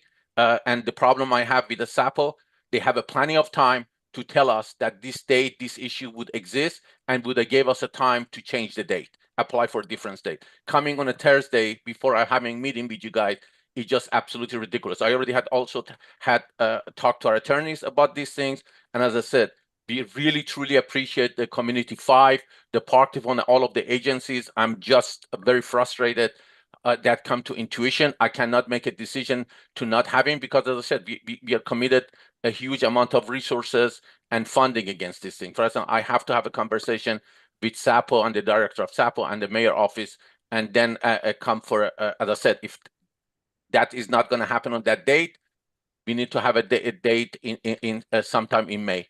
Because in the next few weeks, in April, would be impossible. If that does end up happening, then we can offline and talk to our office about any of the logistics, so that if there are any difference in anything that you discuss here, as far as how that post-parade event would be handled, if it's a different time, then we can offline with our office and then make the determination whether we need to come back. But let's just run through to see if there are any additional questions from the committee about your setup. So let me see, is there anyone who has any questions for the Persian Day event? Todd. Hi, again, speaking as an individual, I share your frustration with SAPO. It's unfortunate that they could not coordinate with you to give you a date that makes sense or give you enough time so you can make enough plans. So you have my sympathies for that. I would just ask you the same question that I asked on the previous review, which is whether or not it's practical for you, given your previous experience running your post-parade events, to make it smaller or give it have a lesser impact in terms of sound and the other issues. Whether you think that's possible. Absolutely. First of all, we don't have a music in Madison Avenue. We have it in a park in the fountain areas. And we always, and even the number of the vendors we have on the, we used to have it in the 26th Street or Madison Avenue. As of last year, we only have maybe 4 or 5 vendors. And we had specifically had told them by the contract to them, they cannot have any musics, they cannot display any flyers, things like that would impact to the communities. And for the sound, every year when our music starts, I usually have the representative of the park to come back with me and to say, not because of the DBs that the police department had agreed, but from just personal view, if they think it's an impact, and we would even lower the music for what it's supposed to be. And I usually come by myself few times to be sure our DJ had not the sun. We do not want to have impact to our community, your communities. We appreciate the kindness that they're providing to us. And the last thing we wanted to do to have an impact or ruin anybody's Sunday, especially in a Sunday afternoon. And for us, we have done that. And we always, again, ask the the park department, the park department, if think our son is higher, that we want to be sure that they are they be lowered to not have, regardless of the sanitation. We have we always leave the place cleaner that we got it, and we want to be sure that again is no impact to the area, and we contain all of our participants within that fountain area. We actually ask them not to move to the other side of the park, and in order to create any potential garbage and thing in that nature. Okay, thank you so much. Are there any other questions or comments from the committee before I open it up to the public? Charles. I just had a comment. I just had a quick comment because you know, I've been in the city a lot and these parades are wonderful. Just a suggestion, really. I wonder if it's possible for the Persian parade to consider having their festival indoors so that they can keep that same day instead of having it outdoors. Might be a good way if there's like there's plenty of closed businesses around this area. Unfortunately, if there's some space that they could use, that might be a solution to have it, to bring it indoors to solve that issue. Okay, so Charles, you're suggesting that they find a different location so that it wouldn't happen in the park, it would happen in an indoor location. Is that your question? No, just because of this issue they're facing, where, you know, they have to make a choice. I'm wondering if they have the festival inside in a venue close by on the 27th and then have the parade, so they can have the festival on the same day with the parade, they were saying, instead of outdoors. Yes. I don't know of such a venues, and trying to arrange such for such a large number of people, it's almost impossible. Again, we would take a look at it. But one thing I also want to mention, I also recommend it because that in order for us to have a less impact on that day, that we are willing to move our the street vendors in a 26th Street between Madison and Fifth Avenue, in order to that the Madison Avenue would not be closed and has an impact to the communities. For instance, we were trying to work out in the days. That's not. I'm sorry to interrupt. We have no control over the SAPO. I understand that, and as I said, as far as the back and the street closure. So yes, we're gonna have a conversation in the next couple of days with SAPO, trying to come to some sort of a agreement. At this point, we cannot have that on the 6th, and we are not gonna agree to have just the parade, because again, we had invested a huge amount of money to our vendors, to our entertainers and participants. Present, this is something that we need to work out with SAPO and then come and get the approval from Community 5. okay, yeah, let's offline about that. Okay. As that kind of gets closer. Okay, great. Okay, so are there any other questions from committee members who haven't asked any questions yet? Any questions, comments? Great. Members of the public, is there anyone who would like to speak about the Persian Day event, when it happens, potentially being a little bit of an unknown at the moment? Okay, seeing none, thank you very much. I wish you all the best of luck, and I hope that this can be resolved, and certainly for next year, I hope that things can be resolved sooner. I really appreciate your time. I have to drop off because I have a conference going to Japan. Yes, you're totally released. Thank you so much. Thank you for your time. Bye-bye. Okay, moving on to our next event. The Turkish Day event, which is scheduled for May 17th, which is an all-day event. Do we have the presenters from the Turkish Day event? Yes. This is the map. You can just raise your hand. Attila Pak, hi, yes, thank you. Hi, my name is Attila Pak, and I am a board member of the Federation of Turkish American Associations. On behalf of Federation, warmly welcome everyone here today. I would also like to point out of that the name Turkey has been officially accepted by the United Nations. In other words, its old name, Turkey, become Türkiye, just for your information. Okay, my apologies. So Turkey, am I Okay. pronouncing that correctly? Yes. Yeah, Turkey, okay. Well, right, but this is their form or document. We didn't make this, right? We did No, not make this document. officially is the now. This is as submitted to us, so we're editing live. Thank you. Okay, now I would like to turn the floor over to our Vice President, Abdi Akgün. Abdi, can you? Okay, now your turn, Abdi. Abdi, you need to unmute yourself. I think Abdi is not here, I believe. Yes, I was trying to find the unmute button. Forgive me.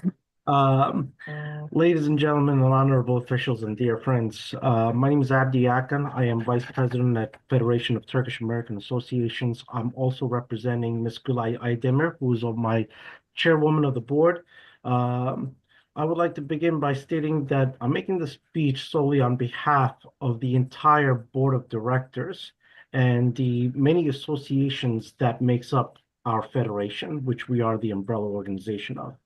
The Federation of Turkish American Associations was established in 1956 and is one of the oldest and the most prominent umbrella organizations representing the Turkish American communities in the United States. Our mission is to promote cultural and unity within the Turkish American community and strengthen the friendly relations between the two nations, between U.S. and the Republic of Turkey. FTAA has been the voice of the Turkish American community for decades, actively been engaging in social projects, cultural events, and charitable initiatives throughout New York and the United States. The Turkish Day Parade, which we are here to talk about, was initiated in 1981 with the support of the New York City Office of the Mayor and has been celebrated annually since 1983. This event is a symbol of pride and unity where Turkish Americans living in New York proudly showcase their identity and the culture while marching together in solidarity with our American friends and neighbors. In the 1980s, the parade started on a small scale, but grew stronger thanks to the solidarity of the Turkish American community. In the 1990s, high-ranking officials and artists from Turkey began participating, and by the 2000s, it became one of the most significant cultural events in New York City. Thousands of American friends have joined us in this march also. Every year, hundreds of Americans participate, making the parade an essential tradition that enriches the city's multicultural identity. The Turkish Day Parade and Festival is a remarkable event that brings together diverse communities, reinforcing New York City's identity as a multicultural hub. Tourism and economy, and I'm going to hit a couple bullet points here. When it comes to the parade, it attracts lots of tourism and economy. It attracts thousands of visitors, and not thousands, but maybe perhaps in the millions as well, and annual contributing to the local businesses and restaurants and hotels also. Cultural exchange, it offers the Americans the opportunity to experience Turkish culture, music, cuisine, and history. So without them actually taking a flight out to Turkey, I mean, they get to see the full vitality of our culture right there in the heart of New York. Community engagement, it fosters dialogue and friendship between Turkish Americans and a broader American society. First and foremost, we would like to express our deepest gratitude for the support that New York City has provided in the past. And today, we kindly ask your assistance in the following areas: logistical support, assistance with the parade route, security, and the city permits to ensure a smooth event, which we will be coordinating with you. Official recognition, we would like the Turkish Day Parade to have a stronger community presence in the New York City in the calendar. And with the community engagement, encouraging more Americans to participate and support this cultural celebration. And we have been seeing that in the many years in the past. As Turkish American Associations, as FTAA, our organization, We see this event not only as a parade, but as a festival of cultures and celebration of peace and a symbol of unity. With the continued support of the New York City government, we hope to make this year's Turkish Day Parade bigger and more inclusive and more impactful. And together, hopefully we can provide and build a stronger cultural legacy. Thank you. Okay, thank you. So, just a point of inquiry, are you trying to make your event larger than last year? Is that? Whether we do, or whether we try to make it larger or not, I mean, it inadvertently attracts more people, so we have more people do come in. And it was, and we see that, and especially after the pandemic and the state of normalcy has came into place, people wanted more like cultural events, and so we have been seeing it gets larger. Okay, do you have a plan to handle additional crowd capacity as a result of that? We anticipate the same amount of crowd as last year, as to this year. Okay. Okay, so any questions or comments from the committee? Todd? Yes, so I'm asking you the same question that I asked, thank you for that very succinct statement of your policies and principles and your history. And we appreciate your cooperation. I take it from hearing that there's really no way, and correct me if I'm wrong, it would be difficult for you to change the nature of your post-parade event, given, the interest and success in building up the event over the years. I mean, is it possible that it could be managed in such a way as to reduce its footprint? That's a very good question. We have tried to synthesize it in a way, but it is it's almost to the fact that it's almost impossible for us to do that with the abundance of the people that are coming in, because it tracks a very big highlight event, and it is our flagship event.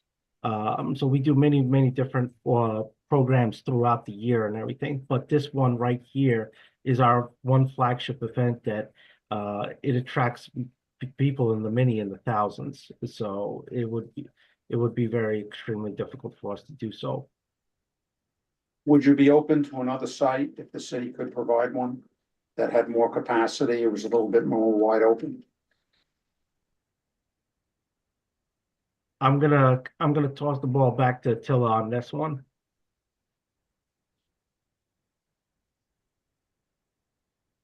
You need to Unmute unmute. yourself.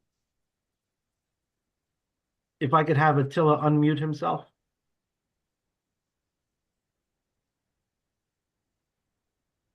Unmute, please.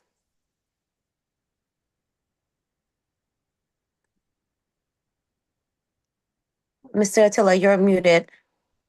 Oh, okay, I'm sorry. I said like we are all same as like last year. We are very accepting for that. That if the city, so are you saying that if the city was able to provide you with a different location, you would move your after parade event to that location in the future? In the future, that's a possibility. I believe so. But at the Okay. moment, we already have set up everything for this coming up parade. Yeah, no, the question was about the Okay. future, so thank you. And I see Charles has a question. No, sorry, Todd said it for me about parade location in the future. Okay, great. Any other questions from the committee? I will take that seeing none, I will take it to the public. Are there any questions from the public? Okay, seeing none, we will move on to the next parade, the Philippine Day Parade. Thank you, Turkey Thank presenters. Thank you. Thanks. And I hope that we will receive your new materials next year. Thank you for your presentation. We're hoping to see you guys there too. Thank you for having us. Okay, so who are our presenters from the Philippines Day Parade? Hello, Madam Chair. My name is Nora Galleros. I'm the Executive Director of Philippine Independence Day Council. In the meeting with me is Nonong Aquino, who is the chair of the parade, the president of Philippine Independence Day Council is in fact present, but has to take care of a job-related matter. So thank you so much for having us today. This year marks the 30th anniversary of the parade in New York City. I thank also Todd for a very informative discussion. And as always, Philippine Independence Day Council is committed to complying with the rules of CB5, SAPO, and the other agencies that provide permits to our celebration. In previous years, to the best of our knowledge, we have no violation, and we have paid all of the invoices or the bills that we were to pay related to the parade and the celebration last year. So I'm going straight to the questions that were asked early on the sounds. At 2 p.m., we set the level of the sounds as allowed by the NYPD, and we try our very best to maintain the noise in the park. But as our friends from previous presentations, it's really very difficult to control because of the crowd. The parade has increasing number of attendees. It's because like the presenters from Turkey, it's attracting a lot more and more crowd. In fact, we wanted to have a lot more space. So going straight to the second question about considering another location, it would have to be in the future, it would have to be similarly centrally located in Manhattan and has to have a larger area. But we're happy with Madison Avenue. It's a very prestigious location, and we have it for 30 years. Great. Thank you so much. I really appreciate you anticipating the questions that have been asked and answering them in advance. There's something that is great. Does any member of the committee have any additional different questions or comments? Michael Southworth. I just wanted to clarify, has the after parade activity been happening for 30 years, or is it that you all have had the sort of kind of like either right or like, I know it's very hard to come by even just the parade permit in the first place for this location. So I was just wondering if it was the parade or the after party, or I guess the after event, or both that you were referencing when you said 30 years. Yeah, it's over 20 years. It used to be on Fifth Avenue. And then a couple of years after it started, the event started on Madison Avenue. Okay, but so the event has been going on for a very long time. Yes, 30 years, yeah, in New York City, yes. Anyone else, any questions or comments? Todd. Leonora, thank you so much for complying and for your comments and your hard work all these years in making the event, making your event as successful as possible. Just one quick question.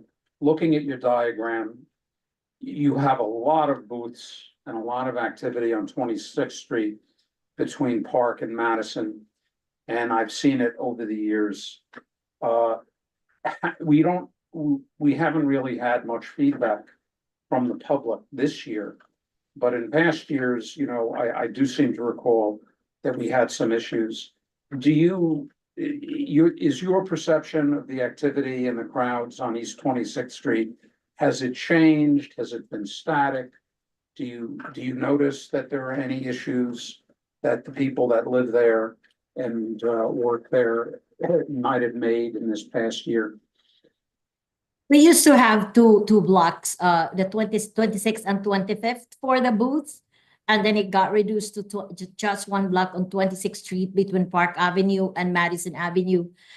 In my recollection, the complaint in the past from 2 years ago was not the crowd or the sanitation related matter. It was really the noise that people were practicing, the participants of the parade, had drums already right before the parade. So we've addressed that right away in our orientation with the participants. We reminded them to minimize the noise before the parade begins. So that was the complaint, not related to the booth or vendors at all. Okay, great, thank you. Are there any other questions or comments from the committee?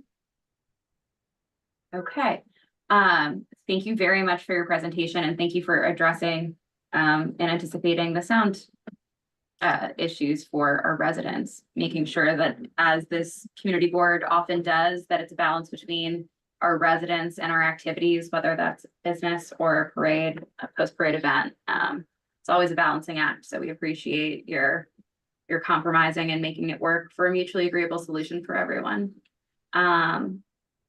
Thank you. If there are any additional commentary, questions from members of the public?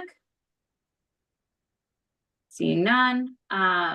So I will ask Holly Light, I believe is here from Madison Square Park. Holly, do you have anything to say about the parades or post-parade events? To your knowledge, were there any major issues on your end that we maybe haven't covered or should be brought to our attention? Or do you have any specific concerns about these 4 events for this year?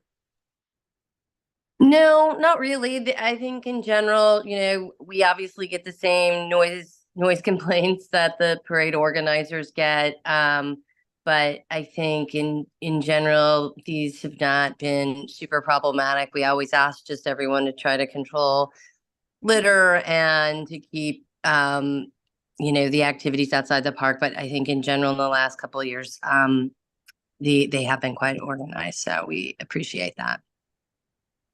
Great. Thank you so much, Holly, for coming and being able to speak to that. We really appreciate our partnership with you as well. Thanks, Libby.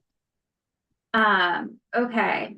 I will now move the committee into business session so we can discuss any of these parades and the post-parade events. As a reminder, no one who is not a member of the committee can speak at this time about these applicants, and we will move to any action. Just a reminder, please address all of your comments to me, the chair. Todd, do you want to kick off our discussion? Yes, so having been to 9 of these post-parade review meetings in my time on the board, it's remarkable to me that we've been able to come up with a series of policies that encourage cooperation with SAPO and Madison Square Park in the city. And I really think that as it's evolved over the years, that we do the best we can, given the nature and the size and the feedback that we've seen. And when Charles and I did our due diligence, we really, were struck by the fact that there were no complaints and that for the most part, the parade groups were, doing their best and were in compliance. That being said, you can see that the post-parade events are getting bigger and bigger and bigger for the most part. And that there's not much they can really do to scale it back. So when you weigh that against the traditional interest of, keeping these things to scale or possibly consider moving them, it's still an issue after all these years. If you look, and again, I would encourage everybody on the committee to look at the previous 5 years resolutions, which there are links on the fact sheet that Charles and I put together. So we have those traditional concerns, and I think we should stick to them. And I would urge that we continue to stick to it and try to get the powers that be, which would be the city and the police department and SAPO, to show creativity and an openness in trying to at least consider alternative sites we're appropriate, because really, over a 30-year period, the neighborhood has really changed, right? The mixture of commercial and residential and the possible interruption, in terms of noise. I mean, everybody's working together and we're doing a good job, but I think our original concerns, as stated, are still there. Anyway, that's just, something that came to me, over the years, and doing the due diligence with Charles. The other thing I would say is I wonder, in past years, there were a lot of complaints, and there were people that showed up at our public meetings, with complaints about noise and sound. And it's remarkable to me that we had nobody online that was really complaining, and no complaints to our office, right? The police department, I put in a call to the police department. The people in the bids and in the conservancies, they certainly haven't made any comments to us. I wonder about that. Is it, we think very carefully whether that's, when we do these meetings and these due diligence things for our district, is it because we're doing such a great job that's nobody complaining? Or, we're not doing what we can to get the word out about it. Anyway, that's my top level view of the due diligence, which Charles and I spent a good time. And I would urge Charles to give his sentiments as well. Thank you, Todd. Yes, I do think that it's fairly remarkable that it seems like the issues in past years, I would say it does seem like maybe a lot of those have been addressed, and that we've been pretty proactive in having these meetings in advance with members of the community, so that and like working with the operators of these parades so that the noise. Just ask a clarification. So Yeah. after the events last year, we had people come and complain. We did not, apparently. We did not, Last okay. year, we did not. Prior to that, There there a lot were of people. complaints, but last year, the office did not get any complaints, and it sounds like the NYPD and Through and One also did not get any complaints. There might have been, I think, as Holly mentioned, a couple to the bid sort of directly, but that also doesn't sound like there was anything specific that stood out, and mostly it was really just the sound. I think prior to that, there had been some sanitation issues, but a lot of that seems to have been sort of addressed. We have a very sort of like draconian policy on that, but all of the operators have been like really like partners as far as like listening to the feedback, it seems like. And I think Todd's Libby, really may I helped a lot speak? of them. Yeah. That's what my impression from Yes. you has been. So. I agree with you, Libby, and my recollection is that it was either 3 or 4 years ago where we had a joint meeting of the Parks Committee and one of the other committees. And there really, we had a lot of people that were complaining about the noise and the sanitation and, some of the issues that we Yeah. look for.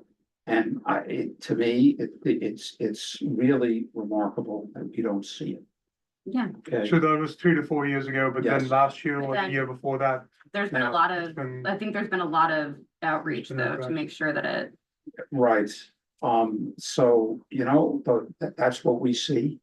And, it's like, to me, it's very reassuring. I feel like all those years, and I would urge everybody on the committee to look at the documents that everybody's signing off on.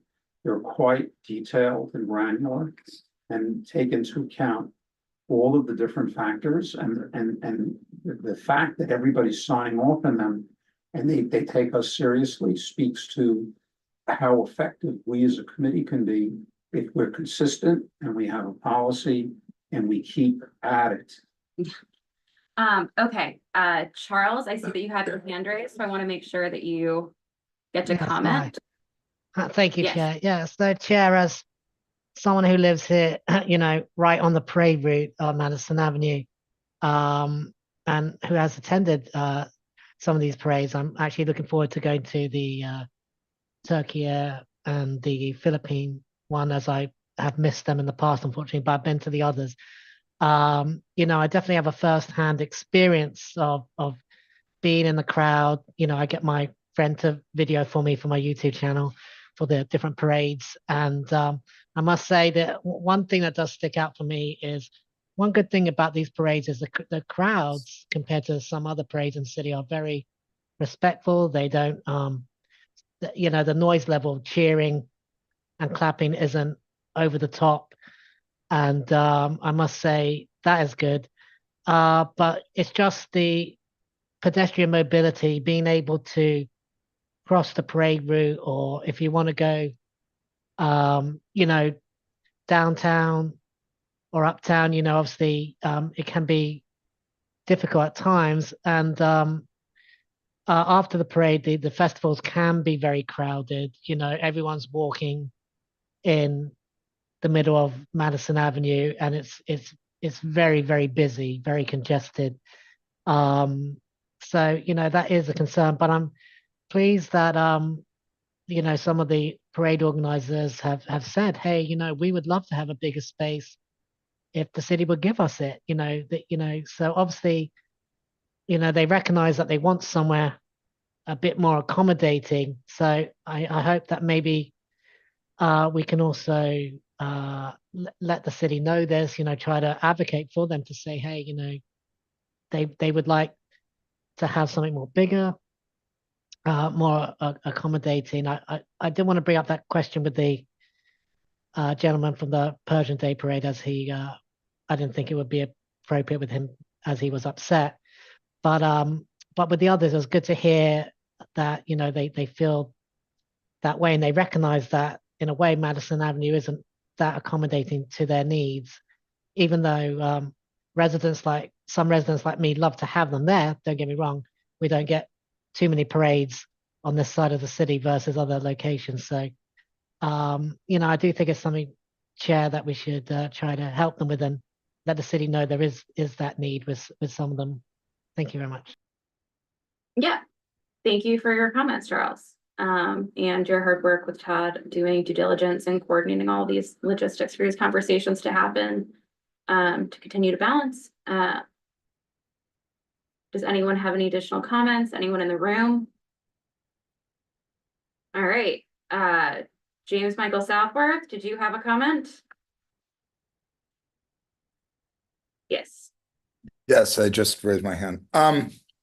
So yeah, I mean, I want to echo a lot of what Todd said. And I mean, the reality is, like, yeah, the neighborhood's changed. There's a lot more residential there than commercial, but at the same time, we haven't really received clear, like, massive public comment or issues with it. And like all of these applicants have made significant efforts to work with us, and it sounds like also just like addressed comments and issues and complaints as they've come forward. So it's sort of like, even though we may not think this is really the best place for these types of events, and we would endeavor to kind of find other solutions going forward in the future. I mean, I'm not really in a mindset to want to like say no. I mean, it's like nobody's objected, and they've been as helpful as possible. So I just wanted to, before like going to the point of like emotion or anything, just making sure that like that feels like kind of the consensus of the committee, that as Todd said, we can still reflect our concerns historically from the past, but we can also address the realities that it seems like things are being handled pretty well, and we do have like a robust set of compliance asks, et cetera, that we can note, and we can note what's happened. So does anyone are you saying, do you have a question? Are you saying that we maybe, and I guess this is a question for the broader committee at large, does anyone have any feelings about adjusting or any changes that they want to make from the prior resolution from last year, which generally tends to say, as Todd mentioned at the top, requesting that the city find a different location. But in light of, I think what Michael Southworth is saying is that in light of the fact that, we haven't had any complaints this year, do we maybe want to leave that piece out? Is that a question? Does anyone have feelings about leaving it in, like keeping it in or taking it out? Posing an open question to the committee. Myrtle. I was just gonna say it, looks like there are scheduling conflicts, right? I mean, so more and more people wanna organize a parade in the area, but the area might not be available, and also a lot of folks looking for a bigger venue, which obviously, you know, the place is what it is. I mean, can we just put that in, saying, hey, maybe consider a bigger location, helps A you. different spot that as they're, especially as some of the operators mentioned, trying to grow the parades themselves and Right, bring and also- additional attendees. Right, and to the extent that, you know, I mean, the gentleman from, what was it, the Persian Day Parade could even, you know, get. Yeah, so there are no new events. The city has like a moratorium on any Okay. additional parades. Like, if you're in, but there's no more parades. My understanding is that there are no new street events, parades, events in the city. That's what Marisa was talking about, but, yeah, so that question, so you're saying that we can mention maybe looking for larger venues for that as the events grow? So basically keeping it in, but in a slightly different, slightly revised language. Yeah, Okay, Todd. yes, I would, as I said before, I would keep the language in, but I think that's an excellent point. We should point out that the groups that are there, are seeing pressure to get larger events or to work more people into the same space. A couple of the applicants mentioned that. But I do think it's important that we keep the language in, maybe with a few adjustments. And our job is to try to prod the city to do what we, based on our long experience doing these due diligence things, may need to be done.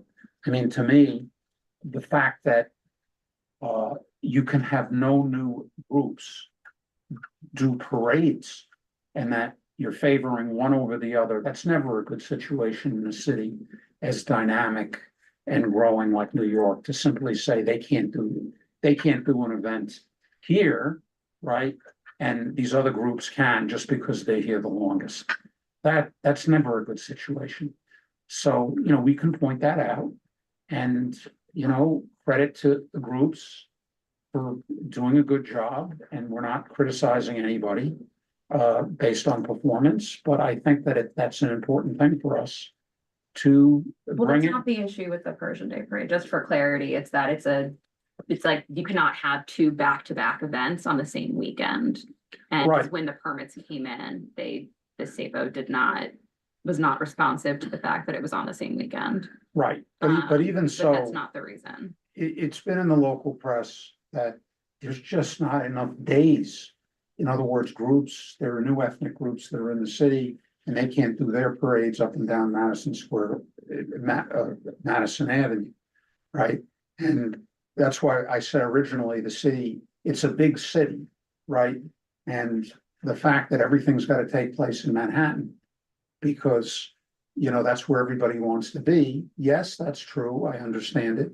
But that's not to say that the city couldn't, by its control of the parks, couldn't look in other places and establish new precedents and maybe use the opportunity to do parades in some other parts of the city that are much more wide open and, you know, would stand to benefit from the attention and, you know, build their own traditions. Okay, Michael Southworth.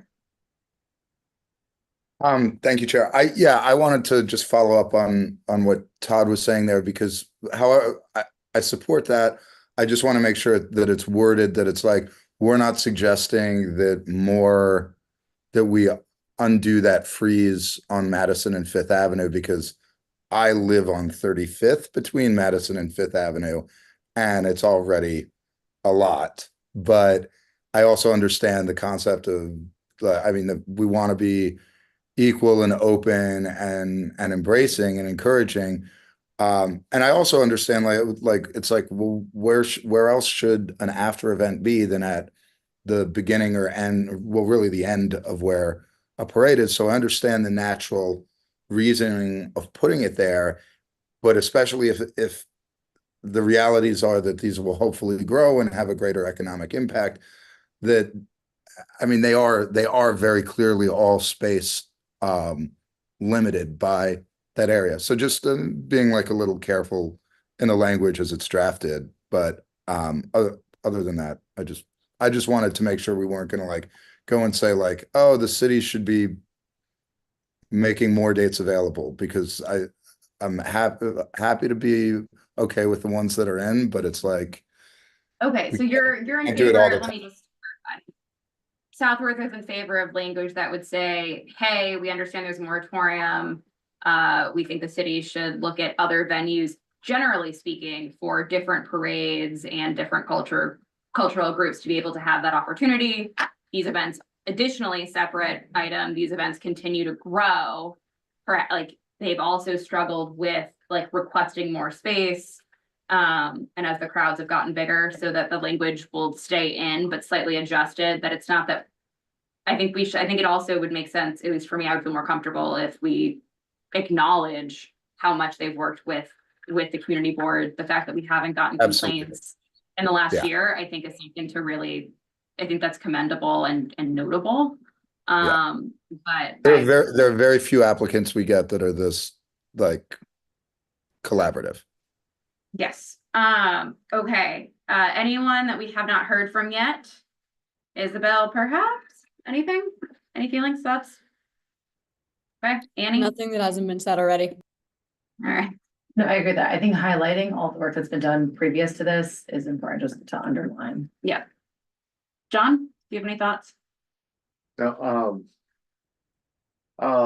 well, a little bit contrary to what some others have said, but it's not voting issues. I'm a big Manhattan person. I think it's what makes New York in many ways very special. So I'm personally hesitant to to embrace an idea that we want to push all the Push anyone parades out. into other boroughs. I'd Okay. rather find additional spaces and streets and times and locations in Manhattan. But within Manhattan. Yeah, but I think, why mess with something that's really special? That's This is special and what makes good. New York special. Some Manhattan pride from John Harris. How does the committee feel at saying, looking at other locations, but adding in the wording, other locations within Manhattan? Can I have like a straw poll on that? Would you like that language to go into the Well, I'm resolution? not, that feeling, well, let's test it out. and see. Yeah, let's see, like, is this straw poll, like, how are we feeling? I mean, I would also say, that the city also has different parts of the city that, a certain community might be overrepresented, and so it might be a more logical location for. If they want to go there. Right, I'm yeah. not suggesting Yeah, that yeah, someone. But making is sure it. that But if it's not- people want to come to Manhattan, who am I to say? they Oh, should? absolutely, yeah, It's not absolutely. Limit the crosstalk for a second. Let me go to Charles and then Annie. Yeah, Chair, thank you. I just wanted to say, I think the language should say, a different venue if requested by the organizer, saying like, if that's what they would like to do, then we Then the Parks instead of- Department should help them find Yeah. something to with meet that. their needs and be Yeah. accommodating. Yes, to But we like them assist in them. that. We don't want to push Yeah, anyone yeah. out. Or we could just say alternative venues and not get into. Not get where. into borough, but yeah, You but you're know, on the that's record fair. as Manhattan Pride, which Yeah, well, I yeah. appreciate. Well, that's what makes New York different. And we're the from heart of, any we're other the city. heart of Manhattan on Community Board 5. Right, So, we are the center of the center. of the center, where it all happens. Yeah. Mike, Annie. Yeah, and also, yes, and to what you're saying, John, I agree. I think there's a concerted effort that's been highlighted by a lot of the applicants as well to mention they build these cultural events suited here, but to bring in community members from both different places across the country Right. and across the Yeah. world. Right. And so logistically feasible, a little bit more accessible with all the trains and everything else, but I think that there's an intentional highlight that understanding the scheduling issue that I have no problem with the Manhattan. It's a destination Yeah. for a reason. That's a great point on the logistics from all around the world too, and our transit especially. Okay, I'm gonna go to Todd. Yes, so, I love Manhattan. It's a great place. It's fantastic. It's the parade capital of the United States. However, my sons live in the different boroughs. I have all sorts of friends. And there's so many wonderful ethnic communities all over the 5 boroughs. There's really no reason why, if the city, and really, this is out of our jurisdiction in a sense, right? I think we ought to keep, as far as the resolution goes, it should be narrowly drafted to make the point that there's no more room here. We're not looking to force anybody out, but the issue remains. There's not enough dates. There's a certain inequity to it. A lot of the groups that are already here, can't find enough space. And that, as something, that we want to see the city as a whole prosper and maybe relieve some of the burden on us, we can recommend that they consider other places.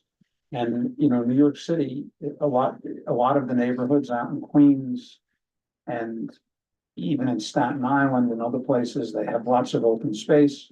And who's to say who will or will not be living there in future years? It's just the role of the community boards is to try to prod the city to think differently and be creative. So as far as the resolution, so what I'm hearing now is that there's sort of like the Charles version of if requested, that the city should help accommodate them to find different space, and we're gonna draft it narrowly, not say specifically Manhattan, but that's sort of the gist of, we recognize that everyone wants to be here. And then I'm hearing Todd's version of not necessarily kicking out who we have, but sort of gently nudging them out. It sounds proactively. It sounds a little bit like you Sounds like we want, you wanna don't actually want, proactively, yeah. But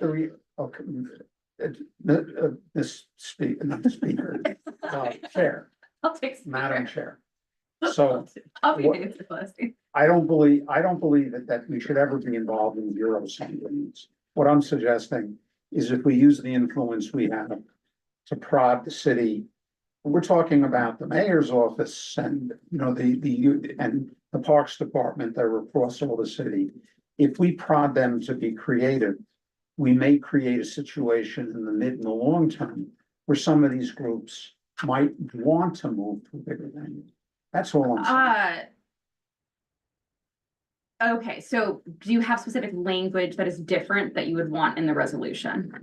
What I would say is it's important, we acknowledge our existing concern about the lack of space and the suitability, what's in there in the existing resolutions. But we urge the city to take steps to find alternative venues for the larger parades and encourage, Including the language that Charles has suggested of like, if requested by those Right, groups? right. Okay. So we don't want to force Which is anybody. a change. We don't want to force anybody out. The way to do it is to build out the other parts of the city that could host parades.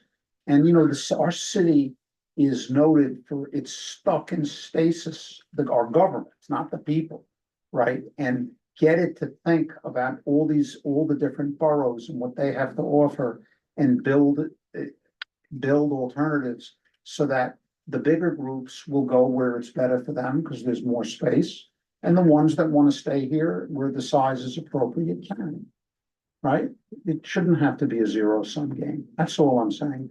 And, Charles and I can. So it sounds like you're proposing something that's a little bit more zero sum than maybe not, but okay. Michael Southworth, perhaps you have a different take on the emerging. No, I actually,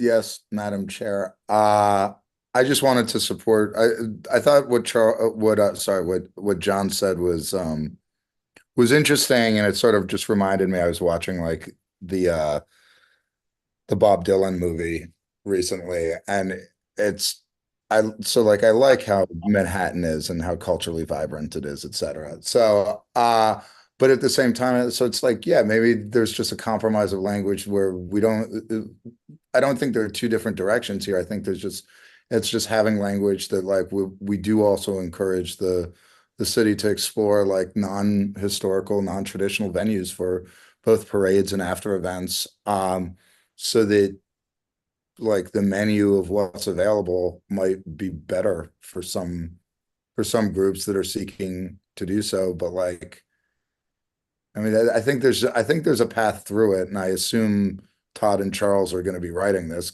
because they did the research, right? Okay, so if requested, like Charles's original language was like, if requested, we have a lot of feeling just based on a straw poll here of a lot of Manhattan pride. That we want to keep, I think there's probably a little bit of consensus there. Again, we don't have full quorum, but we can take, we lost quorum. But we can take sort of a temperature check of the room on that for how are we feeling? So we have a little bit of wiggle room, so we can just like recommend something to exec and we can take it up there so that we can move forward. But is that something that would be amenable to you, Todd? Absolutely. And to Michael, as far as the both, if requested I'm amenable to everything. Look, on different days, you can ask me if I love the parades that go by and versus I hate them. And one year it'll be the same parade and I love it. And the next year it's just, I'm in a different mood. this depends on the day, we know. Yeah. Okay, John, do you have Let us take advantage of your optimism. Well, I'm for wanting to go to other boroughs. Okay, maybe we can even put in language that we like Manhattan too. Well, I We would- love I would- the I would cultural endorse- diversity. I would and endorse that, but I don't know. the incentives. I mean, Annie made the comment earlier too, of the people are coming in from internationally. All right, I'm gonna go to Myrtle. You had something to say. I was just gonna say, I mean, instead of putting in the language, but saying if suggested, I mean, the city should go out and scout areas that might be more feasible for large parades. And then, you know, how would people looking to organize parades know where they want their parades? You know, all right, fine, you want to do it on XYZ date, this area is not available, how about here? Here's an alternative. Here's an Okay. alternative, so if suggested, kind of puts the onus on the parade organizers to know what's available, what can be what can be done, what can be If done. suggested, or maybe if there's a scheduling conflict. Well, yeah, I mean, but develop a broader, Have a menu. menu of alternatives for parades, and also keep in mind, you know, I mean, parades can be a great source of, you know, revenue also, and Yes. then developing for the local businesses. I mean, the West Indian Day Parade in Brooklyn, people go from all over to the That's West Indian Day amazing. Parade. That's an amazing parade. Yeah, or the Mermaid Parade in Coney Island, people go from everywhere to that Yeah. parade. And so, And I go to all those, so Right, I'm and- not anti. Not anti other boroughs, but you want to keep our Manhattan. I wanna keep ours. Ours for us, okay. Charles, Hi, Madam Chair, thank you. I don't know how the committee feels about this. It's just something I feel strong about today by hearing one of the parade organizers. I do think we should, if everyone feels the same way, just acknowledge that, you know, it really wasn't, even though we're not, we can't get involved with it, but I think we should recognize the fact that, you know, these parade organizers, they spend a lot of money, they plan a lot and all that sort of thing. And what happened to the Persian Day guy wasn't cool. And I think we should at least call, you know, that Sapo, whatever it's called. We should call them out on that and say that's really not, it's really not appropriate. I do think we should at least acknowledge a little bit what happened today with that, because, you know, like I said, they go through all this planning, they have people coming from different places and stuff, and then to hear at very last minute, especially when they knew the dates in advance and all that sort of thing, they need to be a bit more on the ball. we can encourage, SAPO. I think we're gonna meet with everyone a lot earlier next year, to make sure that this does not happen again. There's already plans in the works for that. Michael Southworth, and then I'm also going to ask if anybody has a motion. I also see Isabel. So I was just gonna say that I'm a hard no on reprimanding SAPO. The timing of this, it shouldn't be being handled in January to begin with. This should be being handled in the fall. So I think there's an issue with when the permitting happens on that, just to. Yeah, just to point it- you're right. There's an issue, but I am not comfortable including language about talking to We should- SAPO. That's a Either, separate issue, and I think that will make things more complicated. Yeah, we already have that sort of in the works. But so as we have, like, prior to now, what we were discussing, just that one language issue, Isabel. I mean, happy to continue. And we want to discuss the SAPO issue more, but it sounds like we are reaching general consensus sort of around the parades, around the language, about possible other locations. So wondering if people are ready to make a motion. I'll make a motion. I'll make a motion to draft a resolution confirming our policies, but with new language dealing with the necessity of voluntary or reasonable development by the city of other spaces to relieve the scheduling and problems of overcapacity that have arisen over years.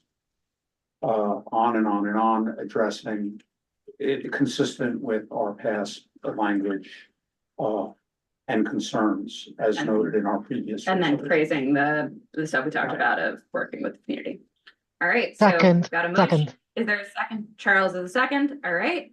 And then we can do sort of a general aye if everyone wants to go through and vote to get a sense of it. But this will, because we do not have quorum, this is going to get moved to the executive committee, which meets on Tuesday. And then it will be referred to the full board from there. Libby, if I may. Yeah. Kind of before we make our informal vote, just a word about SAPO. Again, just to give a little bit of historical background, right? Can you make it really, really brief? We just want to get Yes. through this so that we can. This committee historically has had concerns with SAPO about abrupt, peremptory, and sometimes unintelligible decision-making. So it's not a new thing, but I agree with what Michael said. This is not the place to discuss it. This is just another instance of it. At the appropriate time and place. We can discuss. continue to work with them offline. Okay, Michael Southworth, Vice Chair, would you like to take us through a roll call? Yes, I would. John. Yes. No. Libby. Yes. Okay. I'm surprised Michael Kabak isn't here. I mean, Isabel. Yes. Charles, Yes. Annie, Yes. Thomas. No. He had to leave. Oh, okay. Got it. Todd, Yes. me as a yes. And then Myrtle. Yes. Great. Great. Okay, so that will be referred to the next executive committee meeting, which is this upcoming Tuesday, which will then get referred to full board. Thank you all for coming. Thank all of the parade presenters for coming and being here. We appreciate your time and your partnership. Does the gentleman have his hand up or? Yes, we are about to conclude our meeting. Attila Pack, you've got something very briefly, I will allow you to speak, but that concludes our meeting. I mean, we need to determine a measure for the sound level. That is decibels.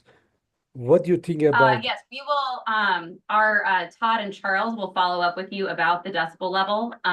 So pair the NYPD noise code and the NYPD permitting. They've got that information so they can follow up with you directly about that and offline. We appreciate you having such attention to detail on the sound to make sure that our residents are as comfortable as possible with your event. Okay, thank you. Great, they will offline with you. Thank you so much. Thank you. So concludes the March 3rd meeting of the Park and Public Spaces Committee. Thank you all.